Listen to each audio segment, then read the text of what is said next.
সুপ্রিয় শিক্ষার্থীবৃন্দ, সবাইকে আজকের বায়োলজির বিশেষ লাইভ ক্লাসে সবাইকে স্বাগতম জানাচ্ছি।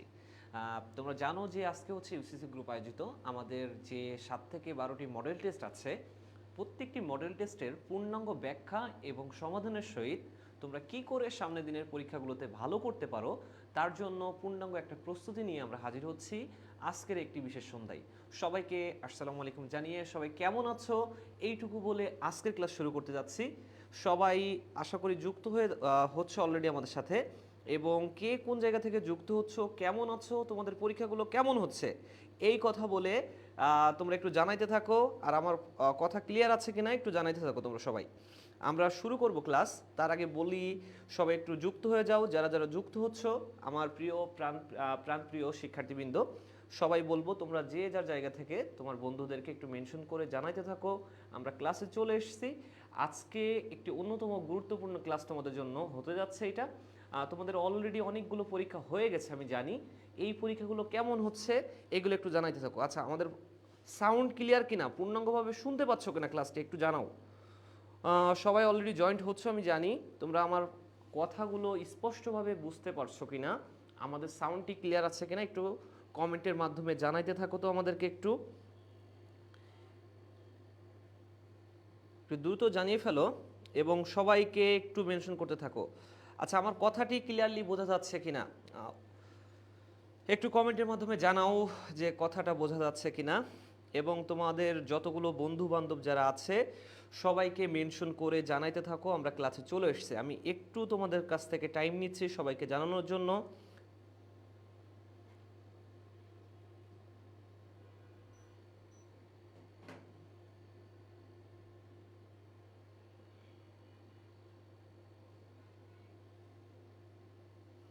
আচ্ছা, তোমরা এর মধ্যে জানাইতে থাকো আমাদেরকে একটু যে তোমরা হচ্ছে পরীক্ষা যেহেতু অলরেডি বেশ কিছু এক্সাম দিয়ে ফেলছো, ইভেন আজকেও জাহাঙ্গীরনগর ইউনিভার্সিটির একটা এক্সাম ছিল।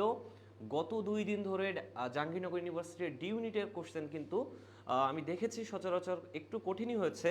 তারপর তোমরা কেমন দিছো এক্সামগুলো একটু আমাদেরকে জানাইতে থাকো যে কেমন দিছো এক্সামগুলো, যেগুলো পড়িয়েছি ক্লাসে তার মধ্যে কেমন কমন ছিল সবাই একটু মেনশন করে জানাইতে থাকো সবাইকে।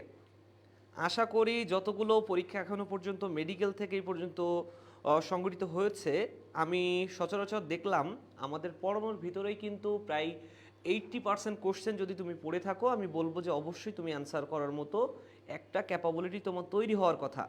সবাই একটু জানাও দ্রুত, আমরা কিন্তু ক্লাস এখনই শুরু করব।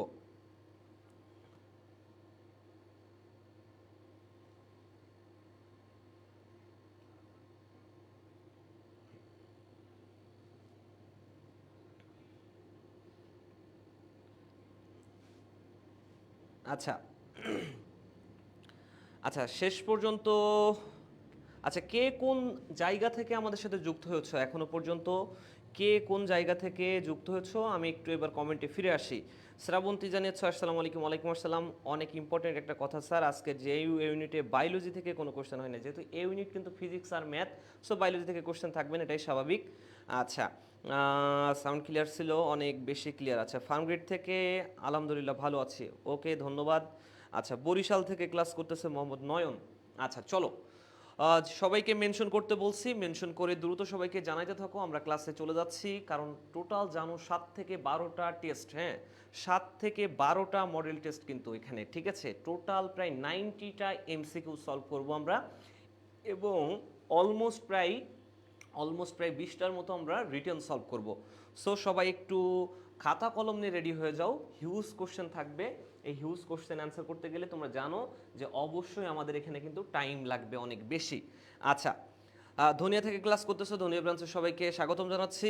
ধনিয়া ব্রাঞ্চের সবাইকে জানাতে থাকো যে mister biology is on fire, already অবশ্যই ফায়ার। সো আমরা শুরু করে দিই আজকের ক্লাসটি।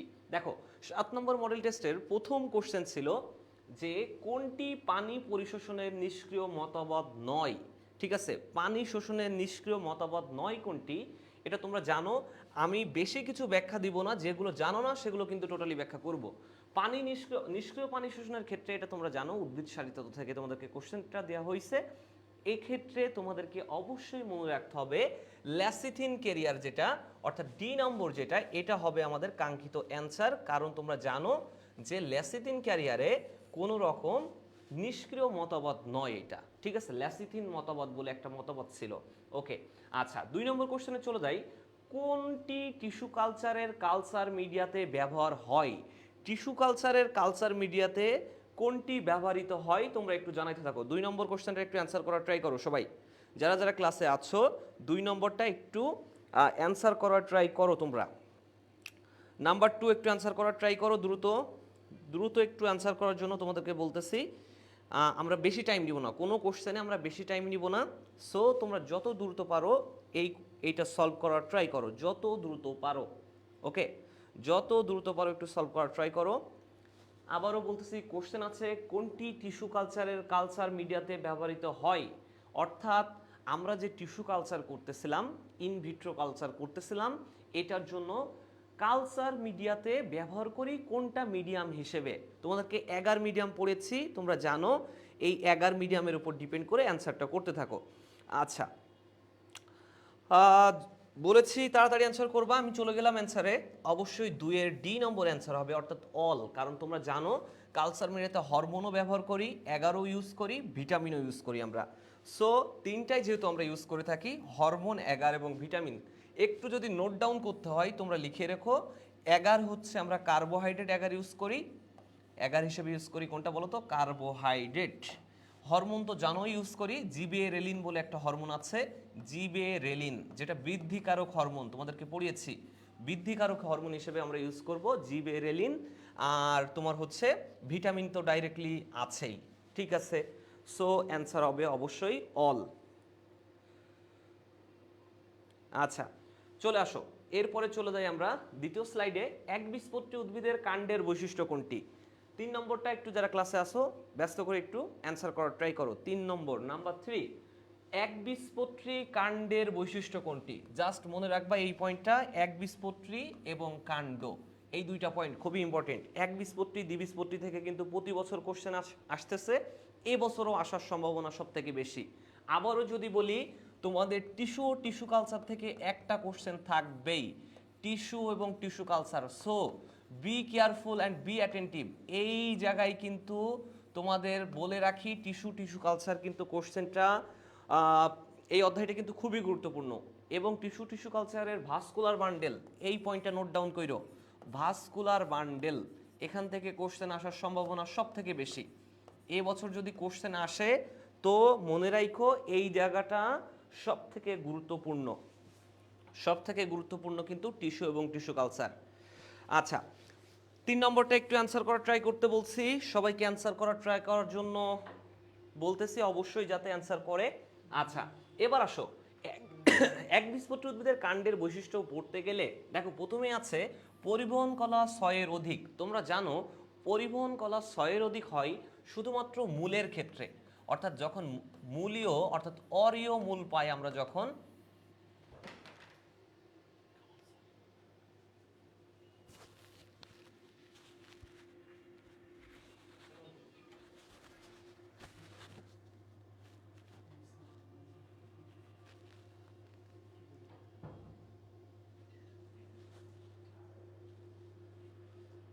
না দেখা যাচ্ছে না।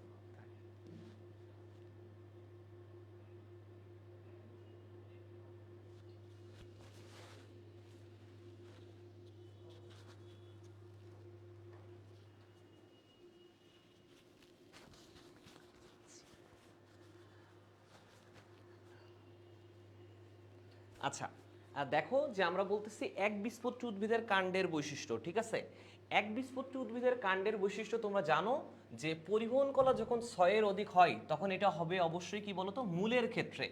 অরীয় ভাস্কুলার বান্ডেল তোমাদেরকে পড়িয়েছি, তখন তোমরা জানো যে 6 এর অধিকাই শুধুমাত্র মূল, চাইছে কিন্তু আমাদের কাণ্ড। সো মূলের বৈশিষ্ট্য হইলে এটা হইতো। ওকে, এবার আসো বি নম্বর, বলতেছে অর্ধত্বক স্ক্লেরেনকাইমা। তোমরা জানো যে অর্ধত্বক শুধুমাত্র থাকবে কাণ্ডের ক্ষেত্রে। সো এত কোনো কিছু দেখার দরকার নাই, একটা পয়েন্ট ভালো করে খেয়াল করো, যখনই অর্ধত্বক পাবা মনে রাখবে এটা কাণ্ড, শেষ কথা এটাই, ঠিক আছে? অর্ধত্বক হইতে গেলে কাণ্ড থাকা লাগবে। তো অ্যান্সার হবে অবশ্যই বি নম্বর। এবার আসো মেটাজাইলেম কেন্দ্রের দিকে। মেটাজাইলেম কেন্দ্রের দিকে থাকে কখন বলো তো? মেটাজাইলেম কেন্দ্রের দিকে থাকে যখন সেটা থাকে একজার্ক। এবং এই একজার্কটা শুধুমাত্র আমরা কোথায় পেয়ে থাকি? একজার্ক পাই শুধুমাত্র মূলের বৈশিষ্ট্যের ক্ষেত্রে। সো এটাও কিন্তু অ্যান্সার হবে না। তোমরা অলরেডি আমরা পেয়েছি যদিও অ্যান্সারটা। আর ডি নম্বর সবগুলো তো হওয়ার কোনো প্রশ্নই ওঠে না। সো রিমাইন্ডেড অ্যান্সার তাহলে হইল কোনটা আমাদের বলো তো? এই যে অধোতক। অবশ্যই কোনটা হইল? অধোতক অর্থাৎ স্ক্লেরেনকাইমা। আচ্ছা এবার আসো 4 নম্বরে আসো, একটু 4 নম্বরটা একটু বলি। ইন্টারফেজ G1 ফেজে কোন প্রোটিন তৈরি হয়? G1 তোমাদেরকে পড়িয়েছি। G1 ফেজ, G1 ফেজ মানে কি তোমরা অবশ্যই জানো। G1 ফেজে অবশ্যই দরকার হয় কি বলতো? সিডিকে যৌগ। তোমরা জেনে রাখো সিডিকে মানে হচ্ছে সাইক্লিন ডিপেন্ডেন্ট কাইনেজ। এটা শুধুমাত্র G1 ফেজের জন্য প্রয়োজন হয়। শুধুমাত্র কোনটার জন্য প্রয়োজন হয়? G1 ফেজের জন্য। সো অবশ্যই অ্যান্সার হবে কোনটা? Cyclin protein. এখন যদি বলো ভাইয়া হিস্টোন প্রোটিন কেন হইল না? হিস্টোন প্রোটিন কোথায় ইউজ করি আমরা? হিস্টোন প্রোটিনটা ইউজ করে থাকি এস ধাপে। আচ্ছা এবার আসো ফ্লাভোপ্রোটিন। ফ্লাভোপ্রোটিন হচ্ছে একটা পতঙ্গের জন্য ইউজ করা হয়। এটার জন্য আলাদা কোনো আমাদের কোষ বিভাজনের ধাপে এসে এটা আমরা পাবো না। সো ফ্লাভোপ্রোটিন অ্যান্সার হবে না। ক্রোমোপ্রোটিন তোমরা জানো যখন ক্রোমোজোম তৈরিতে কোনো একটা প্রোটিন ইউজ করতেছি সেটা হচ্ছে ক্রোমোপ্রোটিন, রং জাতীয় পদার্থ তৈরি করার জন্য। সো ক্রোমোপ্রোটিনও অ্যান্সার হচ্ছে না। তাহলে আমাদের কাঙ্ক্ষিত অ্যান্সার কোনটা? Cyclin protein. Okay, so reminded. আচ্ছা চলো এবার আমরা চলে যাই 5 নম্বর কোশ্চেনে চলে যাচ্ছি আমরা। 5 নম্বর কোশ্চেনে আমরা দেখি নিচের কোনটি গাত্রীয় অম্রবিন্যাস? গাত্রীয় অম্রবিন্যাস তোমরা জানো, তোমাদেরকে পড়িয়েছিলাম। অম্রবিন্যাসের জন্য দুইটা পয়েন্ট অবশ্যই মনে রাখার জন্য। একটা হচ্ছে অক্ষীয়, আর একটা হচ্ছে এই গাত্রীয়। ঠিক আছে, গাত্রীয় অম্রবিন্যাস তোমরা ম্যালভেসি এবং পোয়েসি এই পয়েন্টটা সুন্দর করে পড়তে বলেছি, কারণ এখানে কিন্তু অম্রা বিন্যাস থেকে কোশ্চেন হয় এই দুইটার ভিতর থেকে। এবং এই যে গাত্রীয় এবং অক্ষীয় পয়েন্টটা দেখতেছো এখান থেকেও কিন্তু কোশ্চেন হওয়ার সম্ভাবনা সব থেকে বেশি। যদিও এই দুইটা পড়লে তোমরা এই দুইটা অম্রা বিন্যাস নিয়ে ইজিলি বলতে পারো। আচ্ছা চলে যাই আমরা তাহলে গাত্রীয় অম্রা বিন্যাস কোথায় দেখতে পারি। রিমাইন্ডার গাত্রীয় অম্রা বিন্যাস কিন্তু আমাদের এই যে নিলম্বিয়া নিউসিফেরা অর্থাৎ পদ্মতে আমরা দেখতে পারি। শাপলা, পদ্ম এগুলোতে হচ্ছে গাত্রীয় অম্রা বিন্যাস দেখা যায়। ঠিক আছে, আচ্ছা এবার আসো 6 নম্বর প্রশ্ন। চিকুনগুনিয়া ভাইরাস কোনটির কারণে হয়ে থাকে? চিকুনগুনিয়া ভাইরাস রিমাইন্ডেড তোমরা সবাই জানো, আমি তারপরও অপশনগুলো একটু তোমাদেরকে ভেঙে দেখাই। প্রথমেই অপশন এতে আছে H5N1। তোমরা জানো H মানে হচ্ছে হিমোগ্লোবিন, H5N1। আচ্ছা আরেকটা H মানে হচ্ছে হিমোফিলিক বলে ভাইরাস আছে। H5N1 এ আমরা যেটা পাবো কোথায় বলো তো? Swine flu. তোমরা নাম শুনছো সোয়াইন ফ্লু। এই সোয়াইন ফ্লুতে পাওয়া যাচ্ছে হচ্ছে H5N1। এবার আসো H1N1 এটা কোথায় পাবো? তোমরা বার্ড ফ্লুর নাম শুনছো, বার্ড ফ্লুতে পাওয়া যাবে অবশ্যই H1N1। আর এই যে আলফা ভাইরাস এটাই সে আমাদের কাঙ্ক্ষিত অ্যান্সার। এটা হচ্ছে চিকুনগুনিয়া ভাইরাসের ক্ষেত্রে আমরা আলফা ভাইরাস পেয়ে থাকি। ওকে, সো এটা কিন্তু সুন্দর করে একটু নোট ডাউন করে রেখো। এখান থেকে একটা কোশ্চেন আসার সম্ভাবনা এবছরও আছে, এবছরও এখান থেকে আসতে পারে। একটু যদি তোমাদেরকে একটু রিমাইন্ড করে দিই, ডেঙ্গু নিয়ে কিন্তু একটু আলাদা করে পড়বা। ডেঙ্গু ভাইরাস থেকেও কিন্তু কোশ্চেন হইতে পারে। ডেঙ্গু কিসের মাধ্যমে ছড়াচ্ছে তোমাদেরকে একটু নোট ডাউন করো। আর একটু অ্যাডিস এজেপ্টি এবং অ্যাডিস অ্যালবোপিক্টাস এই দুইটা পয়েন্ট কিন্তু সুন্দর করে মনে রাখো। এই দুইটার আক্রমণে তুমি ডেঙ্গু বলো, চিকুনগুনিয়া বলো, সবগুলো কিন্তু এটার মাধ্যমে ছড়িয়ে যাচ্ছে। সো এটা একটু নোট ডাউন করবো অবশ্যই। আচ্ছা এবার আসো আমরা একটু চলে যাই। তোমরা যারা জয়েন্টে আছো ক্লাসে করতেছো তোমাদেরকে অবশ্যই বলে রাখি অ্যান্সারগুলো ট্রাই করো যত দ্রুত সম্ভব।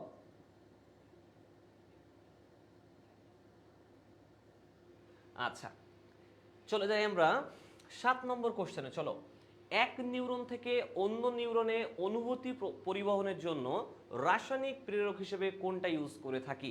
মনে রাখো যখন কোনো একটা শব্দের শেষে ইন জাতীয় কথা পাবা, আমি তোমাদেরকে আগেও বলছি আবারও আজকে বলে দিচ্ছি, কোনো শব্দের শেষে ইন জাতীয় কথা পাবা। মনে রাখবা এইটা বায়োলজিতে সাধারণত পরিবহনের জন্য ইউজ করা হচ্ছে। ফর এক্সাম্পলটা তোমাদেরকে একটু বলে রাখি, কার্বামিনো হিমোগ্লোবিন পড়িয়েছিলাম, পরিবহনের জন্য ইউজ হচ্ছে, ঠিক আছে, কার্বামিনো হিমোগ্লোবিন। সো এখানে যেহেতু আমার বডিতে কোনো কিছু পরিবহনের কথা বলছে এবং সেটা অবশ্যই রাসায়নিক পদার্থ হিসেবে, তো তোমরা মনে রাখবা এটার জন্য অ্যান্সার কি হবে বলো তো, খুঁজে বের করো কোথায় কোলিন আছে। কোলিন, এই জায়গায় কোলিন আছে, বাট এরপরে কিন্তু আরেকটা এনজাইমের নাম দিয়ে দিছে অ্যাস্টারেজ, সো এটা হবে না, ডাইরেক্টলি অ্যাসিটাইল কোলিন আছে বিতে, সো অ্যান্সার হবে অবশ্যই বি নম্বর অ্যান্সারটা হবে। আচ্ছা আচ্ছা, কমেন্ট পড়েন ভাইয়া। হ্যাঁ কমেন্ট পড়তেছি। হ্যাঁ আপনারা অ্যান্সার করার ট্রাই করতে থাকেন, আমি কমেন্ট পড়বো। অনেক কোশ্চেন, আমি অবশ্যই কমেন্ট পড়বো। এবার মোবাইলটা হাতে নেন, কমেন্টগুলো পড়ে নেন, পড়েন। আচ্ছা পড়তেছি। পাত্তাই দিল না এতগুলো মানুষ, বললাম এই যে এখন পাত্তা দিয়েছি। আপনারা ক্লাস করেন সুন্দর করে, ক্লাস করে অ্যান্সারগুলো আমি বলেছি অ্যান্সারগুলো দেওয়ার ট্রাই করেন। এই অ্যান্সার দেওয়ার পরে কে সব থেকে বেশি অ্যান্সার করতেছেন আমি আবারও আপনাদের জন্য আমার নিজের পক্ষ থেকে কাঙ্ক্ষিত গিফট রাখবো। এইটুক বলে আপনারা সুন্দর করে ক্লাসে মনোযোগ দেন এবং অবশ্যই অ্যান্সার করার ট্রাই করেন, অবশ্যই অ্যান্সার করার ট্রাই করেন, ঠিক আছে।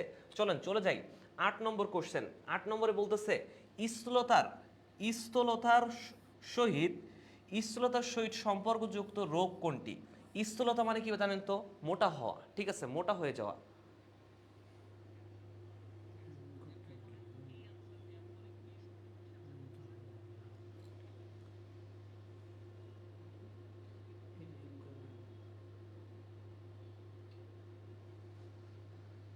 আচ্ছা ঠিক আছে, যেহেতু অনেক বেশি কোশ্চেন, তো আপনারা জানেন প্রায় 90 কোশ্চেন, এবং আমি চেয়েছি আপনাদের জন্য একটা করে কোশ্চেন রাখার জন্য, বাট এতগুলো স্লাইড হয়ে যায় আমাদের, যেহেতু একসাথে অনেকগুলো কোশ্চেন, এই জন্য ছোট ছোট করে জায়গার ভিতরে যতটুকু সম্ভব আপনাদের জন্য সুন্দর করে উপস্থাপন করার জন্য এভাবেই তৈরি করা হয়েছে, ঠিক আছে। সো একটু দেখতে থাকেন আপনারা। অর্থাৎ মোটা হওয়ার সহিত যুক্ত রোগ কোনটি? মোটা হইছেন, এটার সাথে কোন রোগ হইতে পারে আপনার?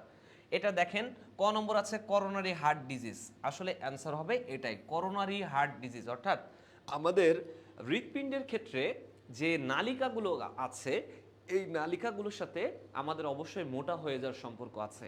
কারণ আপনি যখন মোটা হয়ে যাবেন তখন করোনারি থ্রম্বোসিস এবং করোনারি যে ধমনীগুলো আছে, এই ধমনীগুলো আস্তে আস্তে সরু হইতে থাকে, মানে চিকন হইতে থাকে। তখন আপনার রক্ত চলাচলের জন্য নির্দিষ্টভাবে আপনার গতিপথ তারা পায় না। এই জন্য অবশ্যই মনে রাখেন করোনারি হার্ট ডিজিজ হচ্ছে আপনার এই মোটা হওয়ার সাথে সম্পর্কযুক্ত। রক্ত শূন্যতা, আপনি মোটা হইলে রক্ত শূন্যতা হয় না, সো এটা কখনোই হবে না। রেনাল ফেইলার, অর্থাৎ আপনার কিডনি ফেল করবে না কখনোই। আচ্ছা হাঁপানি, এটাও না। আপনি হয়তো ভাবতে পারেন যেহেতু মোটা হয়েছেন অল্পতে হাঁপাই যান, এটা হয়তো একটা রোগ হইতে পারে, কিন্তু না, কারণ আপনাকে বলেছে ডাইরেক্টলি কোন রোগ হাঁপাচ্ছেন, এটা কোনো রোগ হইতে পারে না। সো অ্যান্সার হবে কোনটা? 8-এর এ নম্বর অ্যান্সার হবে। আচ্ছা যারা যারা অ্যান্সার করছেন আমি একটু পড়ি। উম্মে সালমা করছেন, শেখ স্বপন করছেন, মুসকান সিরিয়া করছেন, মোহাম্মদ নয়ন করছেন। এরপরে আর কি করছেন? আনিকা ইসলাম শ্রাবন্তী করছেন। আচ্ছা আপনারা করতে থাকেন, প্রত্যেকটা অ্যান্সার একটু ট্রাই করতে থাকেন। আচ্ছা 9 নম্বরে চলে যাই। হাইডার গ্যাস্ট্রোডার্মিস বা অন্তত্বকের কোষ নয় কোনটি? যে কোশ্চেনটা এখন সলভ করতেছি মনে রাখেন, এখান থেকে আবারও কোশ্চেন হবে এই বছর। 9 নম্বর question, very very important, very very important. কারণ হাইডার বহিতক অন্ততক নিয়ে প্রতি বছর কোশ্চেন হয়, এ বছরও কোশ্চেন হবে। আবারও বলতেছি, হাইডার বহিতক অন্ততক নিয়ে কোশ্চেন হয় প্রতি বছর, এ বছরও কোশ্চেন হবে। সো রিমাইন্ডেড, এখান থেকে কিন্তু খুবই ইম্পর্টেন্ট। আবারও বলতেছি এখান থেকে কোশ্চেন হইতে পারে। চলেন চলে যাই। হাইডার বহিতকের কোষ নয় কোনটি? বহিতকে কোন কোষটা নাই? আপনারাই বলেন তো, অ্যান্সার করেন। 9 নম্বর, 9 অ্যান্সার করা ট্রাই করেন। সাকিব হাত সরকার, ধন্যবাদ আপনাকে, ওয়ালাইকুম আসসালাম। 9 একটু অ্যান্সার করার ট্রাই করেন তো, দ্রুত একটু 9 নম্বর অ্যান্সারটা ট্রাই করেন, অ্যান্সার করার ট্রাই করেন। 9।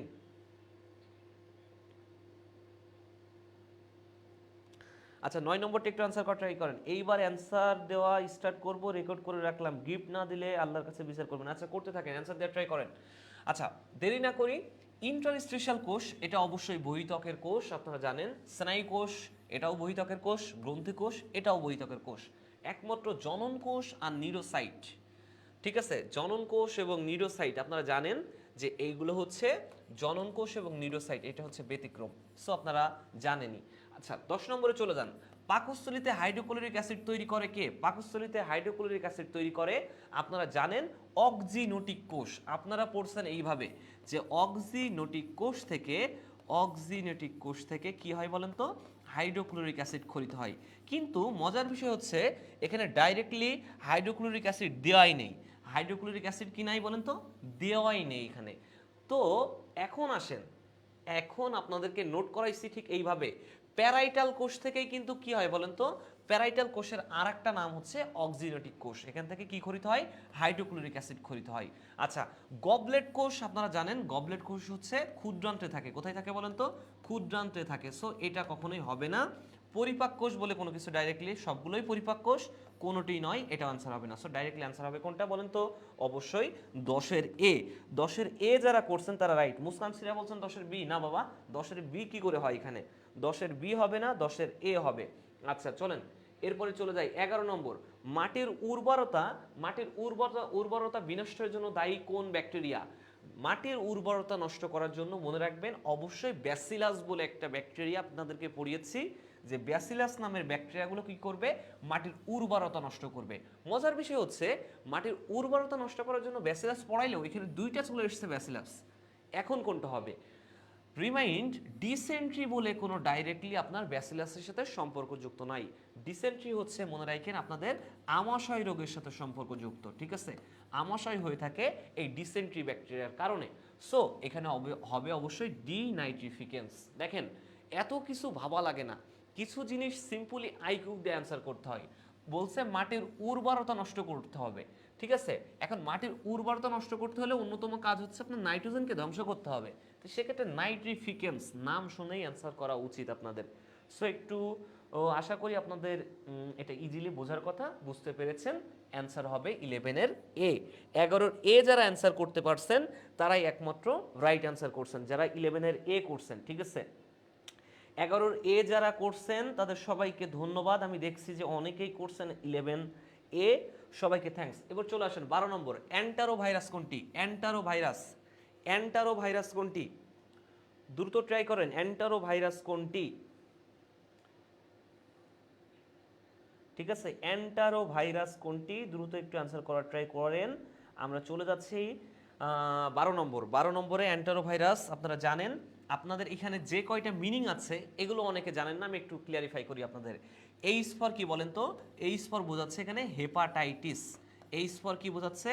হেপাটাইটিস। আপনারা জানেন হেপাটাইটিস হচ্ছে 5 প্রকারের আছে। কত প্রকারের আছে? 5 প্রকারের। একমাত্র এই 5 প্রকারের মধ্যে একটা হচ্ছে যেটা হেপাটাইটিস বি ভাইরাস, এটা হচ্ছে ডিএনএ ভাইরাস। এটা কি ভাইরাস? DNA virus. আমি একটু অতিরিক্ত তথ্য দিয়ে দিলাম, এটা কোনো অ্যান্সারের সাথে সাদৃশ্যপূর্ণ না, কিন্তু আপনাদের পরীক্ষা আসার মতো একটা কোশ্চেন, ঠিক আছে? সো রিমাইন্ড ইট, ভেরি ভেরি ইম্পর্টেন্ট। আবারও বললাম ভেরি ভেরি ইম্পর্টেন্ট এটাও। আচ্ছা এবার কথা হচ্ছে এই অ্যান্টারো ভাইরাসের ক্ষেত্রে মজার বিষয় হচ্ছে হেপাটাইটিস এ ভাইরাস যেটা, এটা হচ্ছে অ্যান্টারো ভাইরাস। 5টা ভাইরাসের মধ্যে একটা কিন্তু গুরুত্বপূর্ণ, সেটা হচ্ছে অ্যান্টারো ভাইরাস, হেপাটাইটিস এ। আর একটা তথ্য লিখে রাখেন, বি ভাইরাসকে বলা হয় কি বলেন তো? বি ভাইরাসকে বলা হয় ডিএনএ ভাইরাস, এবং হেপাটাইটিস সি কে বলা হয় নীরব ঘাতক বা তুষের আগুন। এই পয়েন্টগুলো একটু লিখে রাখেন, এখান থেকে কিন্তু একটা কোশ্চেন চলে আসতে পারে, নীরব ঘাতক বা কি বলেন তো? তুষের আগুন। আচ্ছা এবার চলে যান 13 নম্বরে চলে যাই। কোনটি মানবদেহের সার্ভাইকাল কশেরুকার সঠিক বৈশিষ্ট্য নয়? আপনারা জানেন সার্ভাইকাল কশেরুকা বলতে আপনাদেরকে কি কি পড়তে হবে? অবশ্যই ট্রান্সভার্স প্রসেস এবং ট্রান্সভার্স ফরেমেন মুক্ত একটা জায়গা থাকতে হবে। সো এটা নিয়ে জাস্ট এইটা মুখস্থ ছাড়া কোনো উপায় নাই, এটা কিন্তু আপনাদের করতে হবে। কিন্তু এবার আসেন যেটা মোস্ট ইম্পর্টেন্ট, হার্ট থেকে একটা কোশ্চেন চলে এসছে আমাদের, সেটা কি বলেন তো?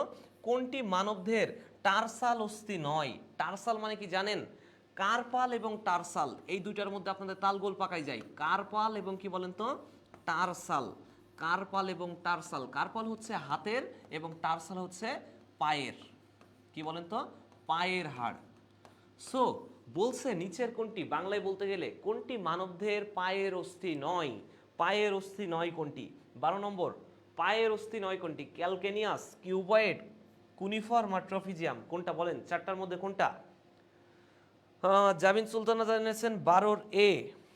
12-এর এ জাবিন সুলতানা জানিয়েছেন। আচ্ছা 12 এ হবে না বাবা, এটা হবে ট্রাপিজিয়াম। কোনটা বলেন তো? ট্রাপিজিয়াম। ট্রাপিজিয়াম হচ্ছে এটা টার্সাল অস্থি নয়, এটা ডাইরেক্টলি মনে রাখেন এটা হচ্ছে কার্পাল অস্থি। সো যারা যারা ডি করবেন তারা অ্যান্সার সঠিক করছেন। আচ্ছা 15 নম্বর চলে যাই। জীবনের মৃত্যুর জন্য দায়ী জিনকে বলা হয় কোনটি? জীবনের মৃত্যুর জন্য দায়ী জিনকে বলা হয় কি? সবাই জানেন। যে জিনের কারণে কোনো একটা জীবের মৃত্যু ঘটে তাকে কি বলে বলেন তো? যে জিনের কারণে কোনো একটা জীবের মৃত্যু ঘটবে তাকে আমরা বলবো লিথাল জিন। So question easy question. মৃত্যুর জন্য দায়ী জিন কোনটি? যেটা লিথাল জিন সেটা অবশ্যই কি মৃত্যুর জন্য দায়ী। ডমিনেন্ট জিন মৃত্যু করে না, বাইন্ডিং জিনও করে না, কমপ্লিমেন্টারি জিনও করে থাকে না। ওকে, সো জীবের মৃত্যুর জন্য দায়ী করতেছে যেটা, সেটা হচ্ছে লিথাল জিন। অ্যান্সার হবে অবশ্যই 15C। 15C নম্বর হবে অ্যান্সার। চলে আসি এই মডেল টেস্টেরই 7 নম্বর মডেল টেস্টেরই অবশ্যই রিটেন পার্টটা নিয়ে একটু আলোচনা করে ফেলবো আমরা এখনই। দেখেন একটু ভিন্নভাবে সাজিয়েছি, কারণ একের সাথে লাস্টে গিয়ে আমরা রিটেনের প্রতি মনোযোগ থাকে না আপনাদের। আজকে সুন্দর করে যাতে একবারে মনোযোগ দিয়ে করে ফেলতে পারি, এই জন্য একবারে টেনে দিচ্ছি। চলেন, ক্যারিওকাইনেসিস বলতেছে, ক্যারিওকাইনেসিস এবং সাইটোকাইনেসিসের মধ্যে পার্থক্য কি? এটা যদি বাংলা বলতে হয় তাহলে আপনাদের অবশ্যই নিজেদের কাছে প্রশ্ন করা উচিত, এটা নিয়ে কেন বলতেছে স্যার আবার? এগুলো সব থেকে বাচ্চাদের কোশ্চেন, তারপরও আপনারা পারেন না কেন? কারণ কোশ্চেন ঘুরিয়ে দিছে। আপনাদেরকে বলেছি ঢাকা ইউনিভার্সিটি সবসময় এমনই করে যে আপনি জানবেন কিন্তু আপনাকে নাক ধরতে হবে এইভাবে, একটু পিছন থেকে ঘুরিয়ে ধরার মতো ধরতে হবে, কারণ বেসিক লেভেল রুট লেভেল থেকে কোশ্চেন দেয়। ক্যারিওকাইনেসিস মানে আপনারা জানেন নিউক্লিয়াসের বিভাজন। কিসের বিভাজন বলেন তো? নিউক্লিয়াসের বিভাজনকে আমরা কি বলি? ক্যারিওকাইনেসিস। আচ্ছা এবার আসেন, বলতেছে সাইটোকাইনেসিস। সাইটোকাইনেসিস কি বলেন তো? সাইটোপ্লাজমের বিভাজন। কিসের বিভাজন? সাইটোপ্লাজমের বিভাজন। সো আপনারা ইজিলি এবার নিউক্লিয়াসের বিভাজন আর সাইটোপ্লাজমের বিভাজন নিয়ে লিখতে পারেন। প্রথমে বলতেছে দেখেন এখানে নিউক্লিয়াসের বিভাজন আর একটা সাইটোপ্লাজম, আমি যে কথাটা বললাম। এবার বলতেছে নিউক্লিয়াস বিভাজিত হয়ে দুইটি অপত্য নিউক্লিয়াসে পরিণত হয়। আপনারা জানেন একটা নিউক্লিয়াস বিভাজন হয়ে সবসময় দুইটা অপত্য নিউক্লিয়াস তৈরি করে। অনেকেই এখনো পর্যন্ত অপত্য মিনিং জানেন না। অপত্য মানে নতুন নিউক্লিয়াস। কি বলেন তো? নতুন নিউক্লিয়াস। আচ্ছা, সমগ্র প্রকৃতি 5টি দশায় বিভক্ত। অবশ্যই নিউক্লিয়াসের বিভাজন কয়টা ভাগে বিভক্ত? 5টা ভাগে বিভক্ত। এবার আসেন সাইটোপ্লাজমের ক্ষেত্রে কয়টা দশায় বিভক্ত? একটা দশায় বিভক্ত। Very very important. এখন একটা যে কোশ্চেন দিব সেই কোশ্চেনটা পরীক্ষায় এসে বসে আছে, সেটা কি বলেন তো? নিউক্লিয়াসের যখন অনেকবার বিভাজন হয় তখন আমরা এটাকে বলি মুক্ত নিউক্লিয়ার বিভাজন। তখন এটাকে কি বলি? মুক্ত নিউক্লিয়ার বিভাজন। পরীক্ষায় আসবে নিচের কোনটি মুক্ত নিউক্লিয়ার বিভাজনের ফলাফল? আপনারা যে ডাবের পানি খান, এই ডাবের পানি হচ্ছে মুক্ত নিউক্লিয়ার বিভাজনের ফলাফল। একটা ডাবে যখন অসংখ্যবার নিউক্লিয়াসের বিভাজন হইতে থাকে তখন এখানে ডাবে কি তৈরি হয়? ডাবের পানি তৈরি হয়। এই পয়েন্টটা একটু মনে রাখেন, খুবই ইম্পর্টেন্ট, খুবই ইম্পর্টেন্ট। এবার চলো, কলেরা রোগের জীবাণুর নাম ও লক্ষণ লিখো। এই কোশ্চেন যদি আপনাদেরকে দিয়ে থাকে তখন কি করবেন? এটা হচ্ছে প্রশ্ন, তাই না? চলেন আমরা একটু বলে ফেলি। কলেরা মানে অবশ্যই জানো যেটা ভিব্রিও কলেরির অ্যাটাকে হয়ে থাকে। ভিব্রিও কলেরি নামক ব্যাকটেরিয়ার আক্রমণে কি হয়? এটা কিন্তু একটা ব্যাকটেরিয়া, যেই ব্যাকটেরিয়ার আক্রমণে কি হয়? কলেরা রোগ হচ্ছে। আচ্ছা এখন বলতেছে কলেরা রোগের জীবাণুর নাম, এই যে সেই ভিব্রিও কলেরি। আচ্ছা এটা কত লক্ষণ কি? যখন কলেরা হবে 95 থেকে 96 ডিগ্রি ফারেনহাইট এই তাপমাত্রা নেমে আসে, নাড়ির গতি ক্ষীণ হয়। তার মানে আপনার এক কথায় পালস রেট, আপনি আরো ভালো বাংলায় লিখতে পারেন পালস রেট কি হয়ে যায়? আপনার কমে যায়। মস্তিষ্কে তখন অক্সিজেনের ঘাটতি হচ্ছে, মাংসপেশির সংকোচন হচ্ছে। আমি আপনাদেরকে এইভাবেই বুঝিয়ে বুঝিয়ে পড়িয়েছি, একটু রিমাইন্ড করেন। আপনার বডিতে অক্সিজেনের অভাব, এক কথায় খাঁটি বাংলা কি? অক্সিজেনের অভাব যখন হবে আপনার অবশ্যই পালস রেট কমে যাবে, স্বাভাবিক কথা। আপনার এই পয়েন্ট আছে মাংসপেশির সংকোচন, যখন আপনার বডির প্রত্যেকটা কোষে অক্সিজেন পৌঁছাবে না তখন অবশ্যই আপনার বডিতে মনে হবে কে যেন আপনাকে অনেক জোরে চেপে ধরে আছে, আপনি আস্তে আস্তে শুকিয়ে যাচ্ছেন, এটাই স্বাভাবিক। আচ্ছা সো মস্তিষ্কে অক্সিজেনের ঘাটতি, যখন অক্সিজেনের ঘাটতি হয় তখন সর্বপ্রথম আপনার মস্তিষ্ক এই সিগন্যালটা দিয়ে থাকে, সো মস্তিষ্কে অক্সিজেনের ঘাটতি হবে, এটা স্বাভাবিক কথা। চলেন 3 নম্বর দেখি, মেসোগ্লিয়া এবং মেসোডার্মের মধ্যে পার্থক্য। আপনাদেরকে বারবার বলেছি এটা পড়তে। মেসোগ্লিয়া আপনারা জানেন মেসোগ্লিয়া কি? যখন অ্যাক্টোডার্ম আর এন্ডোডার্মের মাঝখানে যখন মেসোডার্ম না থাকে তখন একটা অকোষীয় জেলির ন্যায় পদার্থ থাকে, এই অকোষীয় জেলির ন্যায় পদার্থকে আমরা বলে থাকি মেসোগ্লিয়া। সেই পয়েন্টটাই ঘুরে ঘুরে লেখা থাকবে। দেখেন এটা কি হাইড্রোজেন আর সিলেন্টরন, অর্থাৎ কি যখন মাঝখানে দেখতেছি নিডারিয়াদের ক্ষেত্রে মেসোগ্লিয়া কোন জায়গায় অবস্থান করতেছে? সিলেন্টরনের কাছাকাছি, এবং একটু অকোষীয় জেলির ন্যায় পদার্থ, একটু আগেই বলেছি এটা অ্যাক্টোডার্ম এবং এন্ডোডার্মের মাঝখানে থাকে। প্রায় অপরিবর্তিত অবশ্যই। এবং এটা কি বলেন তো, দিন শেষে এটা গ্যাস্ট্রোডার্মিসকে আটকে রাখবে। মেসোডার্মে চলে যাই, অবশ্যই মেসোডার্ম কখন হবে, অ্যাক্টোডার্ম আর এন্ডোডার্মের মাঝখানে অবশ্যই যখন একটা ত্রিস্তরী প্রাণী হবে তখন এদেরকে আমরা দেখতে পারবো মেসোডার্ম। সো ত্রিস্তরী প্রাণীতে কি আছে, মেসোডার্ম আছে। এবং ত্রিস্তরী প্রাণী কারা, যেমন আমরা মানুষ, আমাদের ক্ষেত্রে কি আছে, মেসোডার্ম আছে। এবং আমরা অবশ্যই কোষীয় প্রাণী, সো এখানে কোষীয় থাকবে। অ্যাক্টোডার্ম এবং এন্টোডার্ম থেকে তৈরি হচ্ছে, ভালো কথা, এটা সিলোম গঠন করে। যখনই আপনার রিমাইন্ডার আমি আপনাদেরকে পড়িয়েছি ইউসিলোমেট, যখন পূর্ণাঙ্গ সিলোম হয় তখন ত্রিস্তরী প্রাণীতেই শুধুমাত্র পূর্ণাঙ্গ সিলোম হয়ে থাকে। সো প্রত্যেকটা অ্যান্সার সুন্দর করে নোট ডাউন করে রাখেন এবং এটা সুন্দর করে আসলে পরীক্ষায় এইভাবে লিখে আসবেন। 2.5 মার্ক আপনাকে দিতে বাধ্য। আচ্ছা চলেন এরপরে যাই আমরা, এরপরে চলে যাই ক্লোরাইড শিট বিক্রিয়া বলতে কি বুঝো, ক্লোরাইড শিট বিক্রিয়া বলতে কি বুঝো, ক্লোরাইড শিট বিক্রিয়া আপনাদেরকে পড়িয়েছিলাম যখন আপনার হচ্ছে প্লাজমাতে, কোথায় বলেন তো, প্লাজমাতে নেগেটিভ আয়নের ঘাটতি হয়। কোন আয়ন, নেগেটিভ আয়নের ঘাটতি। তখন আপনার আরবিসি থেকে, কোন জায়গা থেকে, আরবিসি থেকে ক্লোরিন আসে, যেহেতু সে নেগেটিভ আয়ন, ক্লোরিন আরবিসি থেকে আসার পরে এই প্লাজমাতে বিক্রিয়া করে পটাশিয়াম আয়নের সাথে। কার সাথে, পটাশিয়াম আয়নের সাথে বিক্রিয়া করে, যেহেতু একটা পজিটিভ আয়ন আর একটা নেগেটিভ আয়ন বিক্রিয়া করতে বাধ্য, বিক্রিয়া করে পটাশিয়াম ক্লোরাইড তৈরি করবে। এবং পটাশিয়াম ক্লোরাইড তৈরি করার পরে অবশ্যই এখানে কি বলেন তো, অবশ্যই এখানে ক্লোরাইডিং শিফটিং হয়। এইটা দেখতে পারে প্রথম একজন বিজ্ঞানী, সেই বিজ্ঞানীর নাম হচ্ছে জ্যাকব হ্যামবার্গার। নাম কি বলেন তো, জ্যাকব হ্যামবার্গার। এই জ্যাকব হ্যামবার্গার ছিলেন একজন জার্মান শারীরতত্ত্ববিদ। প্রত্যেকটা পয়েন্ট লিখে রাখলাম, জার্মান শারীরতত্ত্ববিদ। তার নাম অনুসারে এটাকে বলা হচ্ছে ক্লোরাইড শিফট। ঠিক আছে, জ্যাকব হ্যামবার্গার আবিষ্কার করছে কি যাচ্ছে নেগেটিভ আয়ন, ক্লোরাইড আয়ন যাচ্ছে। সেই ক্লোরাইড আয়নের নাম অনুসারে এটাকে বলা হচ্ছে ক্লোরাইড শিফট। আপনি এখানে যা যা বললে তাই পড়তে পারবেন, তাই দেখবেন। মূলত এই নেগেটিভ আয়নের ঘাটতিটা হয় কার্বনিক অ্যাসিড থেকে। কোন জায়গা থেকে, কার্বনিক অ্যাসিড, H2CO3। আমি ক্লাসে 100 জনকে জিজ্ঞাসা করছিলাম, একটা মানুষ আমাকে বলতে পারে নাই H2CO3 কোন ধরনের অ্যাসিড, এটা কার্বনিক অ্যাসিড। দয়া করে এখন থেকে পরীক্ষার আর 2-3 দিন বাকি আছে, এখন যাতে আপনারা এটা ক্লিয়ার করে পড়া শুরু করেন, আপনাদের কাছে অনুরোধ থাকবে এইটার। আচ্ছা চলেন এরপরে চলে যাই, এরপরে আমরা কোথায় যাব, 8 নম্বর কোশ্চেন। আমরা এবার 8 নম্বর মডেল টেস্টে চলে আসতেছি। 8 নম্বর মডেল টেস্টে আমরা এখন প্রবেশ করতেছি। চলেন, বলতেছে পোডোসাইট কোষ কোথায় পাওয়া যায়। আপনারা জানেন পোডোসাইট কোষ একমাত্র পাওয়া যায় কিডনিতে, এবং কিডনির বিশেষ একটা আবরণযুক্ত জায়গা যেটার নাম হচ্ছে বোম্যানস ক্যাপসুল। অর্থাৎ একের সি যে পারবেন সে হচ্ছে কারেক্ট অ্যান্সারটা দিতে পেরেছেন, কারণ বোম্যানস ক্যাপসুলই একমাত্র পাওয়া যাবে আমাদের পোডোসাইট কোষ। ঠিক আছে, 2 নম্বরে চলে যাই, আইলেটস অফ ল্যাঙ্গারহান্স, অর্থাৎ ক্ষুদ্রান্ত অগ্ন্যাশয়ের আইলেটস অফ ল্যাঙ্গারহান্স বলে একটা জায়গা আছে।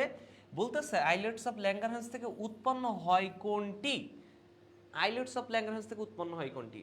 রিমাইন্ড দ্যাট আইলেটস অফ ল্যাঙ্গারহান্স থেকে আমাদের মোস্ট ইম্পর্টেন্ট যে জিনিসটা সেটা হচ্ছে ইনসুলিন খরিত হয়। আরও একটু কিছু তথ্য দিয়ে রাখি, এটা হচ্ছে বিটা কোষ থেকে খরিত হয়। এই বিটা কোষ থেকে খরিত হওয়ার পরে ইনসুলিনটা যাতে আমাদের বডিতে গ্লুকোজের পরিমাণ বাড়াইতে না পারে এই জন্য কাজ করে থাকে। ইনসুলিনের কাজও বলে রাখলাম। যদি কেউ ইনসুলিনের সংকেত জানতে চান, ভয়াবহ সংকেত, তারপরে একটু আপনাদের লিখে রাখি আপনাদের জন্য। সি 254, এইচ 377, তারপর হচ্ছে আপনার নাইট্রোজেন হচ্ছে আপনার 7O15S6। ঠিক আছে, নাইট্রোজেন 7O15S6, এটা হচ্ছে আপনাদের ইনসুলিনের সংকেত। ঠিক আছে, এটা যাতে একটু মনে থাকে। আর একটা কথা বলে রাখি, ডাইসালফাইড বন্ড থাকতে বাধ্য। একটা ইনসুলিন তৈরি করতে গেলে আপনার অবশ্যই ডাইসালফাইড বন্ড লাগবে। ডাইসালফাইড বন্ড ব্যতীত ইনসুলিন তৈরি করা সম্ভব না। সিলোমবিহীন পর্ব কোনটি, কোটি বার আপনাদেরকে পড়িয়েছি সিলোমবিহীন পর্ব। ঠিক আছে, সিলোমবিহীন পর্ব, নেমাটোডা অবশ্যই সিলোমযুক্ত, আর্থ্রোপোডা অবশ্যই সিলোমযুক্ত, অ্যানলিডা অবশ্যই সিলোমযুক্ত। একমাত্র প্লাটিহেলমিনথিস হচ্ছে সিলোমযুক্ত নয়, কারণ 5 থেকে 9 নম্বর পর্ব হচ্ছে আপনার 4 থেকে 9 নম্বর পর্ব হচ্ছে কি বলেন তো, সিলোমযুক্ত পর্ব। সো এই পয়েন্টটা মনে রাখলেই এনাফ। ঠিক আছে, কারণ প্লাটি হেলমিনথেসকে আমরা বলি অ্যাসিলোমেট বা সিলোম নেই। ওকে, চলেন আমরা এবার চলে যাই এরপরে হচ্ছে হিমোসিল কোন প্রাণীতে পাওয়া যায়? হিমোসিল পাওয়া যাবে আর্থ্রোপোডাতে। হ্যাঁ, আর্থ্রোপোডাতে। এখন খুঁজে বের করেন, বললাম হিমোসিল পাওয়া যাবে আর্থ্রোপোডাতে। নিচের কোনটি আর্থ্রোপোডা পর্বের প্রাণী? আপনারা জানেন আরশোলা আর্থ্রোপোডা পর্বের প্রাণী, চিংড়িও আর্থ্রোপোডা প্রাণী, ঘাসফড়িংও আর্থ্রোপোডা পর্বের প্রাণী। সো অ্যান্সার হবে সবগুলো। একটি প্রাণীতে 6 × 10⁹ বিপি ডিএনএ ধারণ করে। একটি টিস্যু এরূপ 1000 কোষ দ্বারা গঠিত। টিস্যুটির ডিএনএ দৈর্ঘ্য হবে প্রায় কত? অ্যান্সার চাইছে যে একটা প্রাণী কোষে এত বিপি ডিএনএ ধারণ করতে পারলে তাদের ক্ষেত্রে কতটুকু ডিএনএ ধারণ করতে পারবে। মনে রাখেন, যখনই 6 × 10⁻⁷ বিপি ডিএনএ থাকবে তখনই তাদের ক্ষেত্রে তার মানে তৃতীয় অর্ধেক, 1/3 যেটাকে আমরা বলি 1/3 পরিমাণ থাকবে। সো 2 × 10⁻³ মিটার হবে এটা। প্লাজমিড কি? সবাই জানেন প্লাজমিড হচ্ছে একটা বৃত্তাকার ডিএনএ। সো আপনি খুঁজে বের করেন প্লাজমিড হচ্ছে কি? এক ধরনের ডিএনএ। সো অ্যান্সার হবে অবশ্যই কি বলেন তো? 5C হবে অ্যান্সার। চলেন এরপরে চলে যাই আমরা এক অণু গ্লুকোজ হতে টিসিএ চক্রে কতটি এটিপি উৎপন্ন হবে? অবশ্যই 24 অণু এটিপি তৈরি হবে, কারণ আপনারা জানেন এটিপি মানে হচ্ছে অ্যাডিনোসিন ট্রাইফসফেট এবং টিসিএ হয় অ্যাডিনোসিন ট্রাইফসফেট এবং টিসিএ হচ্ছে সি3 চক্রের ক্ষেত্রে সংগৃহীত হচ্ছে। সো এখানে 24 অণু এটিপি হইতে বাধ্য। একমাত্র ক্রেবস সাইকেলে এটা হয়ে থাকবে। ক্রেবস সাইকেলে এটা আপনি পাবেন। ওকে, রিমাইন্ডেড। দণ্ডাকৃতির ব্যাকটেরিয়াকে কি বলে? দণ্ডাকৃতির ব্যাকটেরিয়া নিয়ে আপনারা জানেন সবাই, এটা নিয়ে স্পাইরালি বলে থাকে আপনারা জানেন। ফুট অ্যান্ড মাউথ ভাইরাস পাওয়া যায় কোথায়? ফুট অ্যান্ড মাউথ ভাইরাস একমাত্র গরুতে পাওয়া যায় ফুট অ্যান্ড মাউথ ভাইরাস। একটু নোট ডাউন করেন যে ফুট অ্যান্ড মাউথ ভাইরাসের ক্ষেত্রে এটা দৈর্ঘ্য কত? মনে রাখেন এটা কিন্তু সবথেকে ক্ষুদ্র, 8 ন্যানোমিটার। ফুট অ্যান্ড মাউথ ভাইরাসের দৈর্ঘ্য শুধুমাত্র 8 ন্যানোমিটার হয়ে থাকে। খুবই গুরুত্বপূর্ণ কোশ্চেন বললাম, খুবই গুরুত্বপূর্ণ। এবার চলেন আমরা 10 নম্বরে চলে যাই। মাটি কণা তার কলয়েড ধর্মের দ্বারা যে পানি ধরে রাখে তাকে কি বলে? তাকে বলে কণা বিশেষিত পানি। ওকে, প্রকট অ্যাপিস্টেসিসের অনুপাত কোনটি? পরীক্ষায় এসে বসে আছে। আমি যে বছর পরীক্ষা দিয়েছি সে বছরও এটা দিয়েছিল, সে বছরও এটা পরীক্ষায় দিয়ে দিয়েছিল। প্রকট অ্যাপিস্টেসিসের অনুপাত হচ্ছে 13:3। 9:7 হচ্ছে দ্বৈত প্রচ্ছন্নর ক্ষেত্রে দেখতে পারবেন। 2:1 দেখতে পারবেন লিথাল জিনের ক্ষেত্রে। আর দ্বিতীয় সূত্রের ক্ষেত্রে দেখতে পারবেন 3:1। সো এটা একটু যাতে মাথায় থাকে আপনাদের। সবাই অ্যান্সার করেন কিন্তু, আমি দেখবো কিন্তু দিন শেষে গিয়ে কে অ্যান্সার করছে সব থেকে বেশি। আমি বললাম তো আমার পক্ষ থেকে তার সব থেকে স্পেশাল একটা গিফট আমার পক্ষ থেকে থাকবে। অক্সিনেটিক কোষ খরিত হয় গ্যাস্ট্রিক রিসেনিসের কোনটির পরিমাণ থাকার কারণে? অক্সিনেটিক কোষ আপনারা জানেন হাইড্রোক্লোরিক অ্যাসিড। প্যারাইটাল কোষ আর অক্সিনেটিক কোষ একে অপরের পরিপূরক কথা। প্যারাইটাল কোষ, অক্সিনেটিক কোষ, হাইড্রোক্লোরিক অ্যাসিড, তিনটা একে অপরের পরিপূরক জাতীয় শব্দ। সো এটা নিয়ে কোনো দ্বিমত নাই, চোখ কান নাক বুঝে তিনটা পাবেন, হাইড্রোক্লোরিক অ্যাসিড, প্যারাইটাল, অক্সিনেটিক। যেখানে পারবেন সেখানে মারবেন। অক্সিনেটিক, প্যারাইটাল, হাইড্রোক্লোরিক, শেষ। চলে আসেন সারফেক্টান্ট তরল পদার্থের পৃষ্ঠটান কি? তরল পদার্থের পৃষ্ঠটান কমায়। সারফেক্টান্ট তরল পদার্থের পৃষ্ঠটান কি করবে? কমায়। সারফেক্টান্ট কই থাকে? অ্যালভিওলাসে থাকে। কোথায় থাকে বলেন তো? অ্যালভিওলাসে। এবং এই সারফেক্টেন্টের কারণেই কেবলমাত্র ডিটারজেন্ট জাতীয় রাসায়নিক পদার্থ খরিত হয়। এই পয়েন্ট দুটো একটু নোট ডাউন করেন। ডিটারজেন্ট জাতীয় রাসায়নিক পদার্থ খরিত হয় কিন্তু এই সারফেক্টেন্টের কারণে। মানবদেহের প্রোটিন জাতীয় খাদ্য পরিপাকে কত ধরনের অ্যামাইনো অ্যাসিড উৎপন্ন হয়? অবশ্যই বলেন তো কত ধরনের অ্যামাইনো অ্যাসিড তৈরি হয়? 22 ধরনের অ্যামাইনো অ্যাসিড তৈরি হয়। Very important point. আচ্ছা চলেন এরপরে যাই। বেগুন গাছে কোন রোগ হয়? এটা তো জানেনই, বেগুন গাছে ব্যাসিলাস থিরোনজেনেসিস। এটা নিয়ে আপনাদের বলা লাগবে না আশা করি। ব্যাসিলাস থিরোনজেনেসিস পয়েন্ট আপনাদের বারবার পড়ানোর পয়েন্ট একটা। চলে যান এই মডেল টেস্টের আপনাদের এই মডেল টেস্টের আপনাদের হচ্ছে রিটেন অংশ নিয়ে আলোচনা করি। সালোক সংশ্লেষণ এবং শোষণের পার্থক্য। সালোক সংশ্লেষণ এবং শোষণের পার্থক্য পরীক্ষা আসার মতো অবশ্যই একটা কোশ্চেন। সালোক সংশ্লেষণ কখন হবে? অবশ্যই আপনার 4টা পয়েন্ট লাগবে সালোক সংশ্লেষণের জন্য। প্রথম কথা বলে রাখি, অবশ্যই এখানে কার্বন ডাইঅক্সাইড এবং পানি লাগবে, এবং বাকি দুইটা প্রভাবক হিসেবে কাজ করবে, একটা ক্লোরোফিল আর একটা হচ্ছে সূর্যের আলো বা সূর্যালোক। এই 4টা জিনিসের মাধ্যমে যখন উদ্ভিদ হচ্ছে তার কার্বোহাইড্রেট বা শর্করা জাতীয় খাদ্য তৈরি করবে, তাকে বলবো সালোক সংশ্লেষণ। অবশ্যই অক্সিজেন থাকতে হবে। আচ্ছা চলেন, এখানে কিছু পয়েন্ট আছে, আমরা একটু দেখি। রাসায়নিক শক্তি স্থিত শক্তিতে, স্থির না স্থিত, এখানে হবে আপনার হচ্ছে স্থির শক্তি লিখছে, একটু টাইপিং মিস্টেক। আচ্ছা যাই হোক, এ প্রকার রাসায়নিক শক্তি গতি শক্তিতে রূপান্তরিত হচ্ছে। ভালো কথা, প্রত্যেকটা পয়েন্ট কিন্তু ইম্পর্টেন্ট। এইভাবে পয়েন্ট আকারে লিখতে হবে, কিন্তু পয়েন্ট আকারে লিখতে না পারলে কিন্তু নাম্বার পাবেন না। আবারও বলতেছি, পয়েন্ট আকারে কিন্তু লিখতে হবে। প্রত্যেকটা পয়েন্ট জিনিস কিন্তু পয়েন্ট আকারে লেখা বাধ্যতামূলক আপনাদের জন্য।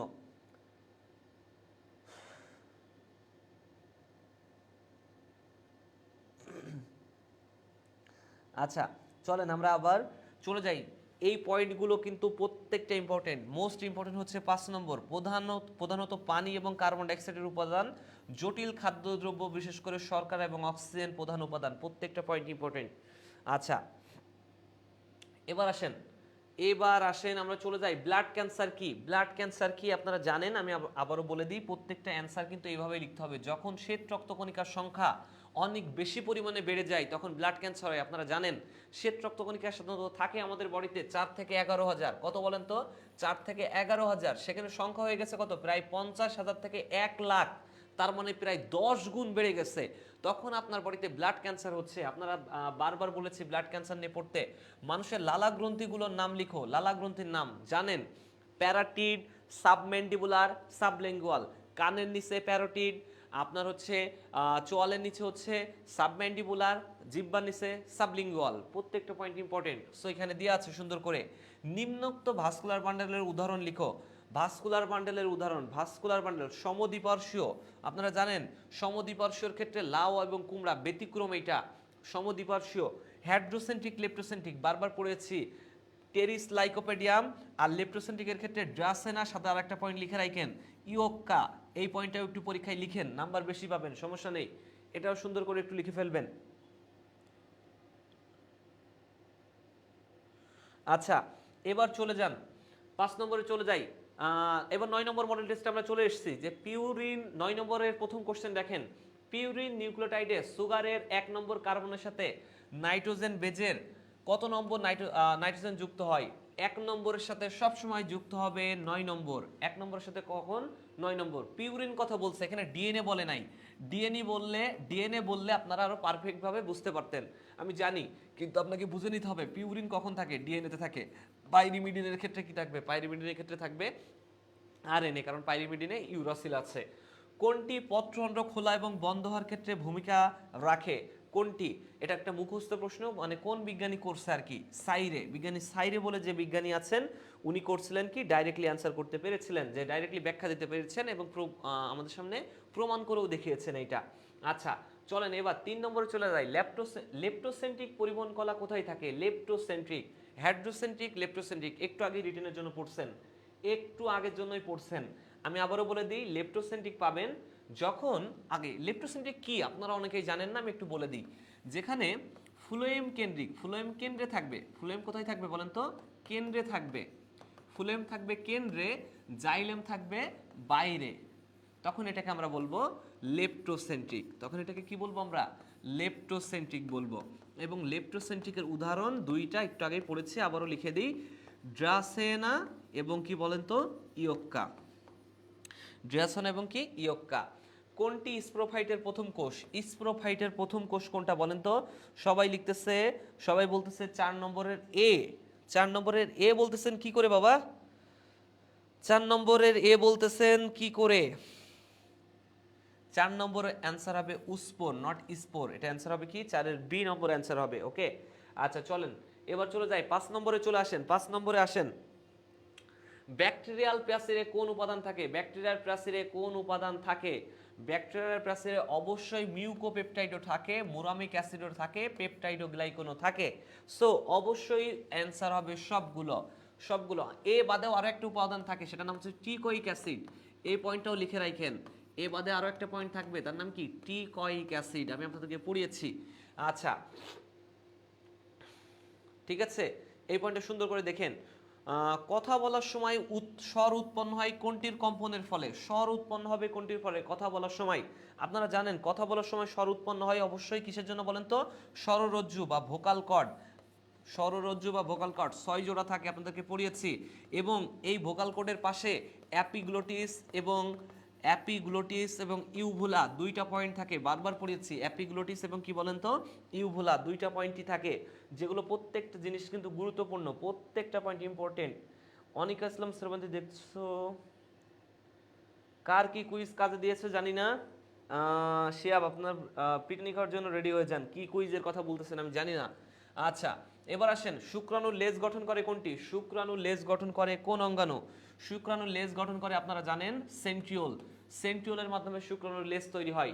মাইটোকন্ড্রিয়া শক্তি উৎপন্ন করে লাইসোজোম অটোফ্যাগি বা স্বগ্রাসী করে থাকে। মাইক্রোটিউবুলস হচ্ছে আপনার সাধারণত মাইক্রোটিউবুলস এগুলো হচ্ছে কোষ বিভাজনে সাহায্য করে। আপনারা জানেন মাইক্রোটিউবুলস হচ্ছে সাইটোস্কেলেটনের অংশ, কোষীয় কঙ্কালের অংশ। পয়েন্টগুলো একটু খেয়াল রাখেন, নোট ডাউন করেন। সাইটোস্কেলেটনকে কিন্তু তিনটা ভাগে ভাগ করা যায়, মাইক্রোটিউবুলস, মাইক্রোফিলামেন্ট, ইন্টারমিডিয়েট ফিলামেন্ট। চলে আসেন, জিন রিকম্বিনেশনের একক কি? আমি আপনাদেরকে পড়েছি। রিকম্বিনেশন মানে রেকন, মিউটেশন মানে মিউটন, রেপ্লিকেশন জানেন। সো এটা নিয়ে কোনো কথা বলার জায়গায় অপেক্ষাই রাখে না। চলে যান 10 নম্বরে। বার্লির হার্ডিন কোন প্রকৃতির প্রোটিন?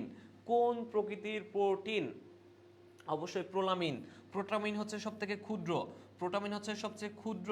সো বার্লির হার্ডিনে পাবেন অবশ্যই প্রোলামিন, অর্থাৎ 10-এর এ হচ্ছে অন্যতম গুরুত্বপূর্ণ একটা কোশ্চেন, এখান থেকে নোট ডাউন করেন। প্রোটামিন হচ্ছে সবচেয়ে ক্ষুদ্র প্রোটিন, প্রোটামিন সবচেয়ে ক্ষুদ্র প্রোটিন।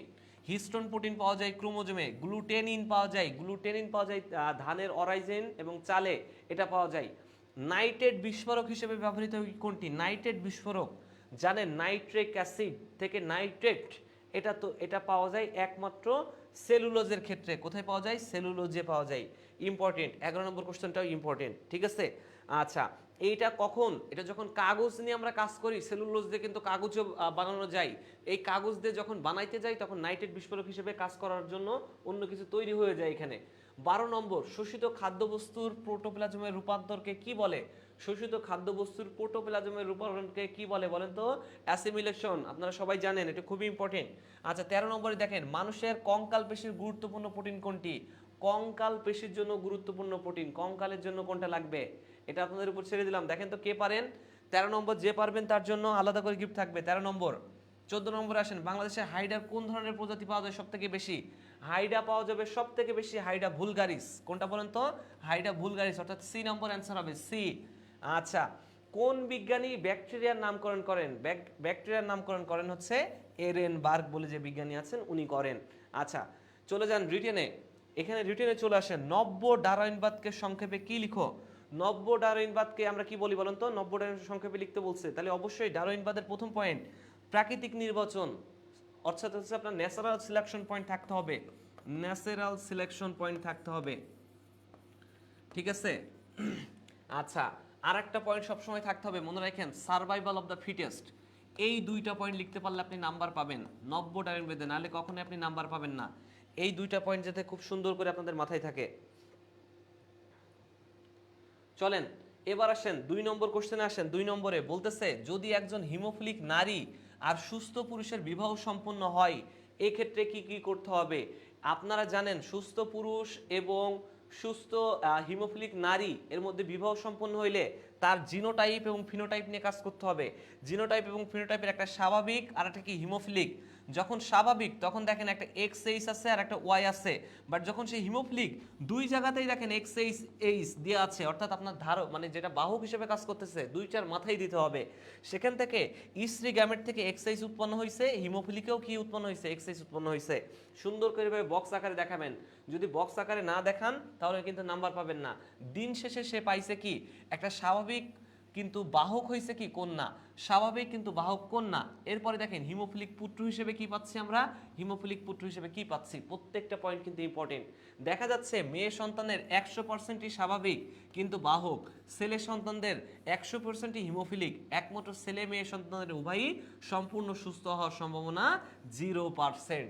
আপনাকে দেখায় আসতে হবে ওখানে সুস্থ হওয়ার সম্ভাবনা কত, 0%। যদি না দেখাইতে পারেন নাম্বার 0 পাবেন, যদি 0% দেখাইতে না পারেন নাম্বার পেয়ে যাবেন 0।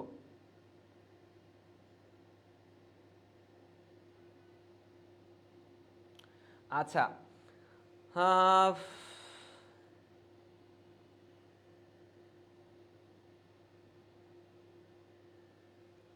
আচ্ছা এবার চলে আসেন টিস্যু কালচারের প্রযুক্তির ধাপসমূহ। টিস্যু কালচার প্রযুক্তি করতে গেলে এক্সপ্ল্যান্ট নির্বাচন করতে হয়, মিডিয়াম বা আবাদ মাধ্যম তৈরি করতে হয়। আপনারা জানেন দিন শেষে অটোক্লাভ যন্ত্রে 121°C তাপমাত্রা লাগে, 15 পাউন্ড চাপ লাগে, 20 মিনিট ধরে এই কাজ করতে হয়। এই পয়েন্টগুলো লিখতে হবে। 4 নম্বর কোশ্চেন আসেন, ব্যাকটেরিয়াকে প্রোক্যারিওটিক জীব কেন বলা হয়? প্রোক্যারিওটিক জীব মানে কি? প্রোক্যারিওটিক মানে হচ্ছে আদি কোষী জীব। মানে কি বলেন তো? প্রো মানে আদি, ক্যারিওটিক মানে কি কোষ, অর্থাৎ আদি কোষী।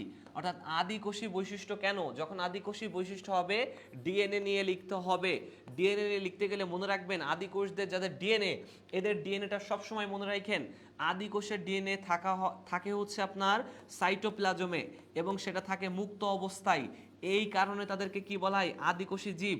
এবং আদিকোষী জীবের ক্ষেত্রে কখনোই নিউক্লিওলাস আর নিউক্লিয়ার মেমব্রেন থাকে না। এই দুইটা পয়েন্ট থাকা আপনার জন্য বাধ্যতামূলক।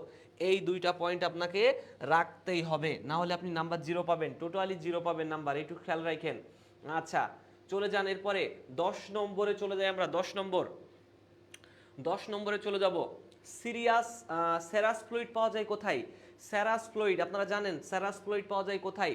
এটা কিন্তু মাথায় থাকে যাতে সেরাস ফ্লুইড নিয়ে কিন্তু কোশ্চেন থাকবে, সেরাস ফ্লুইড নিয়ে কোশ্চেন অ্যান্সার করতে হবে। আচ্ছা মানবদের প্যারোটিড গ্রন্থির অবস্থান কোথায়? মানবদের প্যারোটিড গ্রন্থির অবস্থান কোথায়? প্যারোটিড গ্রন্থি, প্যারোটিড কানের নিচে। প্যারোটিড পাবো কোথায়? কানের নিচে। বাংলাদেশের জাতীয় পাখির বৈজ্ঞানিক নাম কি? জাতীয় পাখি কি? দোয়েল। অর্থাৎ দেখেন তো কপসিকাস কোথায় পাওয়া যায়? এই যে কপসিকাস, বি নম্বর অপশনে পাওয়া যাচ্ছে। সো অ্যান্সার হবে কি বলেন তো? বি। মোনোহাইব্রিড ক্রসে কালো এবং বাদামি বর্ণের গিনিপিগের ক্রস করানো হলে তার অনুপাত কত হবে? মোনোহাইব্রিড ক্রসের ক্ষেত্রে অনুপাত তো জানেনই, 1:3:1। সুন্দর করে লিখে ফেলেন। ক্লোরোপ্লাস্টে উপস্থিত ক্লোরোফিল এর শতকরা পরিমাণ কত? শতকরা পরিমাণ ক্লোরোফিল দুই প্রকার, একটা হচ্ছে ক্লোরোফিল এ আর একটা হচ্ছে ক্লোরোফিল বি। বলছে ক্লোরোফিল এর অনুপাত কত? 75% এবং ক্লোরোফিল বির অনুপাত কত? 25%। চাইছে আমার ক্লোরোফিল এ, সো অ্যান্সার হবে ডি। কোনটিতে প্রোগ্রাম সেল ডেথ থাকে? প্রোগ্রাম সেল ডেথ মানে ইজিলি যখন কোনো একটা বংশ প্রক্রিয়ায় জেনেটিক্যালি কোনো কিছুর মৃত্যু ঘটে তখন সেক্ষেত্রে প্রোগ্রামিং সেল ডেথ হয়, সেটা পাওয়া যায় অ্যাপোপ্টোসিসের ক্ষেত্রে। আচ্ছা 3-ফসফোগ্লিসারিক অ্যাসিডে 7 সোডা হ্যাপটুলেস ফসফেট তৈরির জন্য কয়টি এনজাইম দরকার? কয়টি এনজাইম দরকার? কয়টি এনজাইম দরকার বলেন তো? অবশ্যই 5টি এনজাইম দরকার হবে এখানে, ঠিক আছে। মাইক্রোব্যাকটেরিয়াম বভিস দ্বারা শ্রেষ্ঠ রোগ কোনটি? বভিস দ্বারা শ্রেষ্ঠ রোগ, বভিস মাইক্রোব্যাকটেরিয়াম বভিস দ্বারা শ্রেষ্ঠ রোগ হচ্ছে আপনার হাঁস মুরগির গলা ফোলাও হইতে, এটা দুইটা অ্যান্সার হইতে পারে, একটা হাঁস মুরগির গলা ফোলা, একটা কি ভেড়ার অ্যানথ্রাক্স। আচ্ছা 9 নম্বরে চলে যান। এইচআইভি শ্বেত রক্তকণিকা যেটিকে আক্রমণ করে, এইচআইভি শ্বেত রক্তকণিকার যেটিকে আক্রমণ করে সেটাকে কি বলে? যখন এইচআইভি জাতীয় রোগ যখন আপনার শ্বেত রক্তকণিকাকে অ্যাটাক করে থাকবে তখন সেখানে আর কোনোভাবেই মনোসাইট কাজ করতে পারবে না। আপনাদেরকে পড়িয়েছি যখন কোনো একটা বড় রকমের ব্যাকটেরিয়া বা ভাইরাস আপনাকে অ্যাটাক করে তখন সেখানে কখনো মনোসাইট কাজ করতে পারে না, তখন মনোসাইটটা আস্তে আস্তে বড় হয়ে ম্যাক্রোফেজে রূপান্তর হয়ে যায়। সো অ্যান্সার হবে ম্যাক্রোফেজ। কমা আকৃতির ব্যাকটেরিয়া কোনটি? পরীক্ষা এসে বসে আছে কমা আকৃতির ব্যাকটেরিয়া, আপনাদেরকে বলেছিলাম পরীক্ষা আসবে কমা আকৃতির ব্যাকটেরিয়া। দেখেন কমা আকৃতির ব্যাকটেরিয়া হবে ভিব্রিও কলেরি, অর্থাৎ কলেরিয়ার বৈজ্ঞানিক নাম খুঁজে বের করেন ভিব্রিও কলেরি কোথায় আছে, এই যে ভিব্রিও। সো অ্যান্সার হবে ভিব্রিও। এবার আসেন মানব হৃৎপিণ্ডের বাম অ্যাট্রিয়াম এবং বাম ভেন্ট্রিকলের মধ্যবর্তী ছিদ্রপথের কপাটিকার নাম কি?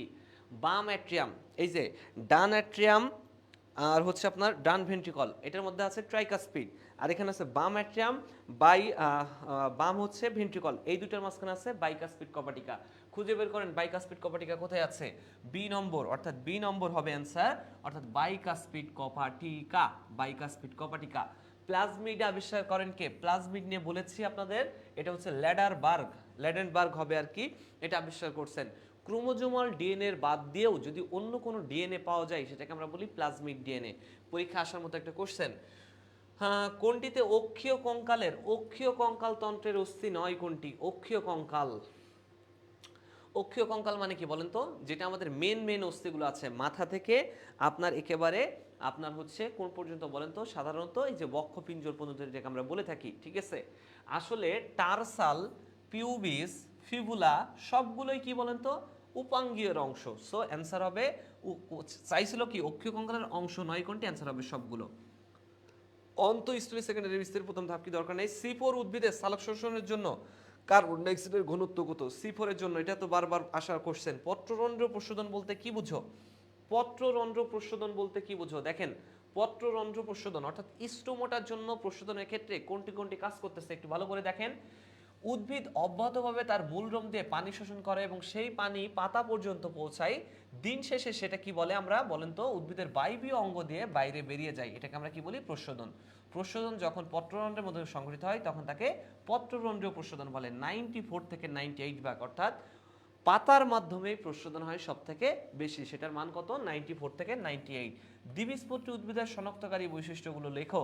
দ্বিবীজপত্রী উদ্ভিদের শনাক্তকারী বৈশিষ্ট্য দেখেন, একটা হচ্ছে বীজপত্র থাকবে 2টি, তার মূল থাকবে ভ্রূণমুকুল শীর্ষ, পুষ্প এবং পুষ্পপত্রের সংখ্যা হবে 4 থেকে 5টা। যখন 4টা হবে তখন তার নাম দিবেন টেট্রামেরাস, 5টা হলে নাম দিবেন পেন্টামেরাস। এবং বীজে এদের দিন শেষে আমরা কি বলতেছি? পাতার শিরাবিন্যাস হবে জালিকাকার। 3টা পয়েন্টই সুন্দর করে লিখে আসবেন। ম্যালেরিয়া রোগ কিভাবে শনাক্ত করা হয়? হেপাটিক সাইজোগনি এবং অ্যারিথ্রোসাইটিক সাইজোগনি দিয়ে। আপনি জানেন হেপাটিক সাইজোগনি মানে কি? যকৃতে কাজ করতেছে। অ্যারিথ্রোসাইটিক মানে কি বলেন তো? অবশ্যই আপনার আরবিসিতে অ্যাটাক করতেছে। পয়েন্টগুলো একটু সুন্দর করে নোট ডাউন করেন। আচ্ছা, এবার আসেন, এবার আমরা দেখি, আমরা 11 নম্বরের 5 নম্বর কোশ্চেনটা দেখব। 11 নম্বরে আসেন। 11 নম্বর মডেল টেস্টে 5 নম্বরটা বলতেছে কোনটিতে হাইড্রোসেন্ট্রিক ভাস্কুলার বান্ডেল থাকে? কোনটিতে হাইড্রোসেন্ট্রিক ভাস্কুলার বান্ডেল থাকে? এটা ইম্পর্টেন্ট, এই জন্য এটা চলে আসলাম। হাইড্রোসেন্ট্রিক ভাস্কুলার বান্ডেল একটু আগেই পড়েছি, বলেন তো? দুইটাতে পাবেন, একটা হচ্ছে টেরিসে পাবেন, আর কোথায় পাবেন? লাইকোপেডিয়ামে পাবেন। টেরিস এবং লাইকোপেডিয়াম, এই দুইটা পয়েন্টই কিন্তু খেয়াল রাখতে হবে। টেরিস এবং লাইকোপেডিয়ামে কি পাওয়া যায়? হাইড্রোসেন্ট্রিক ভাস্কুলার বান্ডেল পাওয়া যায়। সো অ্যান্সার হবে সি। পাকস্থলীতে হাইড্রোক্লোরিক অ্যাসিড নিঃসৃত হয় কোন কোষ থেকে? একটু আগেই পড়লেন কিন্তু, সেটা কোন জায়গা থেকে বলেন তো? অবশ্যই খুঁজে বের করেন। প্যারাইটাল অথবা অক্সিনেটিক কোষ। প্যারাইটাল বা এবং অক্সিনেটিক কোষ কোথায় আছে? ডি নম্বরে আছে। সো এটাও একটু খুঁজে বের করার ট্রাই করেন। গ্লাইকোলাইসিস প্রক্রিয়ায় কতটি এটিপি খরচ হয়? গ্লাইকোলাইসিস প্রক্রিয়ায় কতটি এটিপি খরচ হয় বলেন তো? একটি এটিপি খরচ হয় গ্লাইকোলাইসিসে। ওকে, কোনটি ইলিশ মাছের বৈজ্ঞানিক নাম? ট্যানালোসা ইলিশা। ট্যানালোসা ইলিশা। একটু বানানটার চেক দিতে বলছে, এটা সুন্দর করে বানান চেক দিবেন। প্লাটিহেলমিনথেস পর্বের প্রাণীরা কোন ধরনের? প্লাটিহেলমিনথেস তো জানেন এটা কি? এদের ক্ষেত্রে সিলোম নাই। সো অ্যান্সার হবে অবশ্যই অ্যাসিলোমেট। 9 নম্বর হবে কোনটা বলেন তো? অ্যাসিলোমেট। আচ্ছা, হিমোসিল কোন প্রাণীতে দেখা যায়? হিমোসিল, হিমোসিল, হিম মানে কি বলেন তো? হিম মানে হচ্ছে রক্ত, সিল মানে কি? গহ্বর, অর্থাৎ এটা হচ্ছে ফাঁকাপূর্ণ একটা গহ্বর। এই ফাঁকাপূর্ণ গহ্বর পাওয়া যায় মূলত কাদের বলেন তো? আর্থ্রোপোডাদের। এটা হচ্ছে সেই ঘাস ফড়িং। ঘাস ফড়িং এর ক্ষেত্রে কি পাওয়া যায়? এই হিমোসিল পাওয়া যায়। পলিনিয়াম কোন গোত্রের উদ্ভিদে দেখা যায়? মনে রাখবেন, পলিনিয়াম কি? যেই জায়গা থেকে উদ্ভিদগুলো বিশেষ করে কোনো একটা আপনার সুতার ন্যায় অংশ তৈরি হয় এবং যেখান থেকে তারা পুষ্টি সংগ্রহ করে থাকে, তাদের ক্ষেত্রে আমরা বলি পলিনিয়াম। এটা পাওয়া যায় অ্যাসক্লেপিডিয়াসি, এদের ক্ষেত্রে পাওয়া যাবে কি? পলিনিয়াম পাওয়া যাবে। রক্ত জমাটে সাহায্য করে এমন কোন ভিটামিন সবুজ শাকসবজিতে পাওয়া যায়? Vitamin K.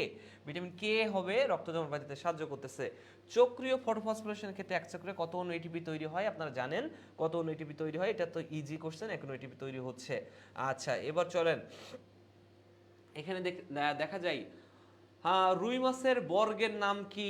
সাইপ্রিনিফর্মস। আপনারা জানেন সাইপ্রিনিফর্মস হচ্ছে অন্যতম জায়গা এটা আমাদের। এবার আসেন, এমআরএনএ এবং টিআরএনএ এর মধ্যে পার্থক্য কি? যদি আমাকে কেউ 5টা কোশ্চেন দিতে বলে রিটেনের জন্য, তার মধ্যে মোস্ট ইম্পর্টেন্ট এর একটা জায়গা থাকবে এই এমআরএনএ এবং কি টিআরএনএ এর পার্থক্য, অর্থাৎ মেসেঞ্জার আরএনএ আর টিআরএনএ অর্থাৎ ট্রান্সফার আরএনএ এর পার্থক্য।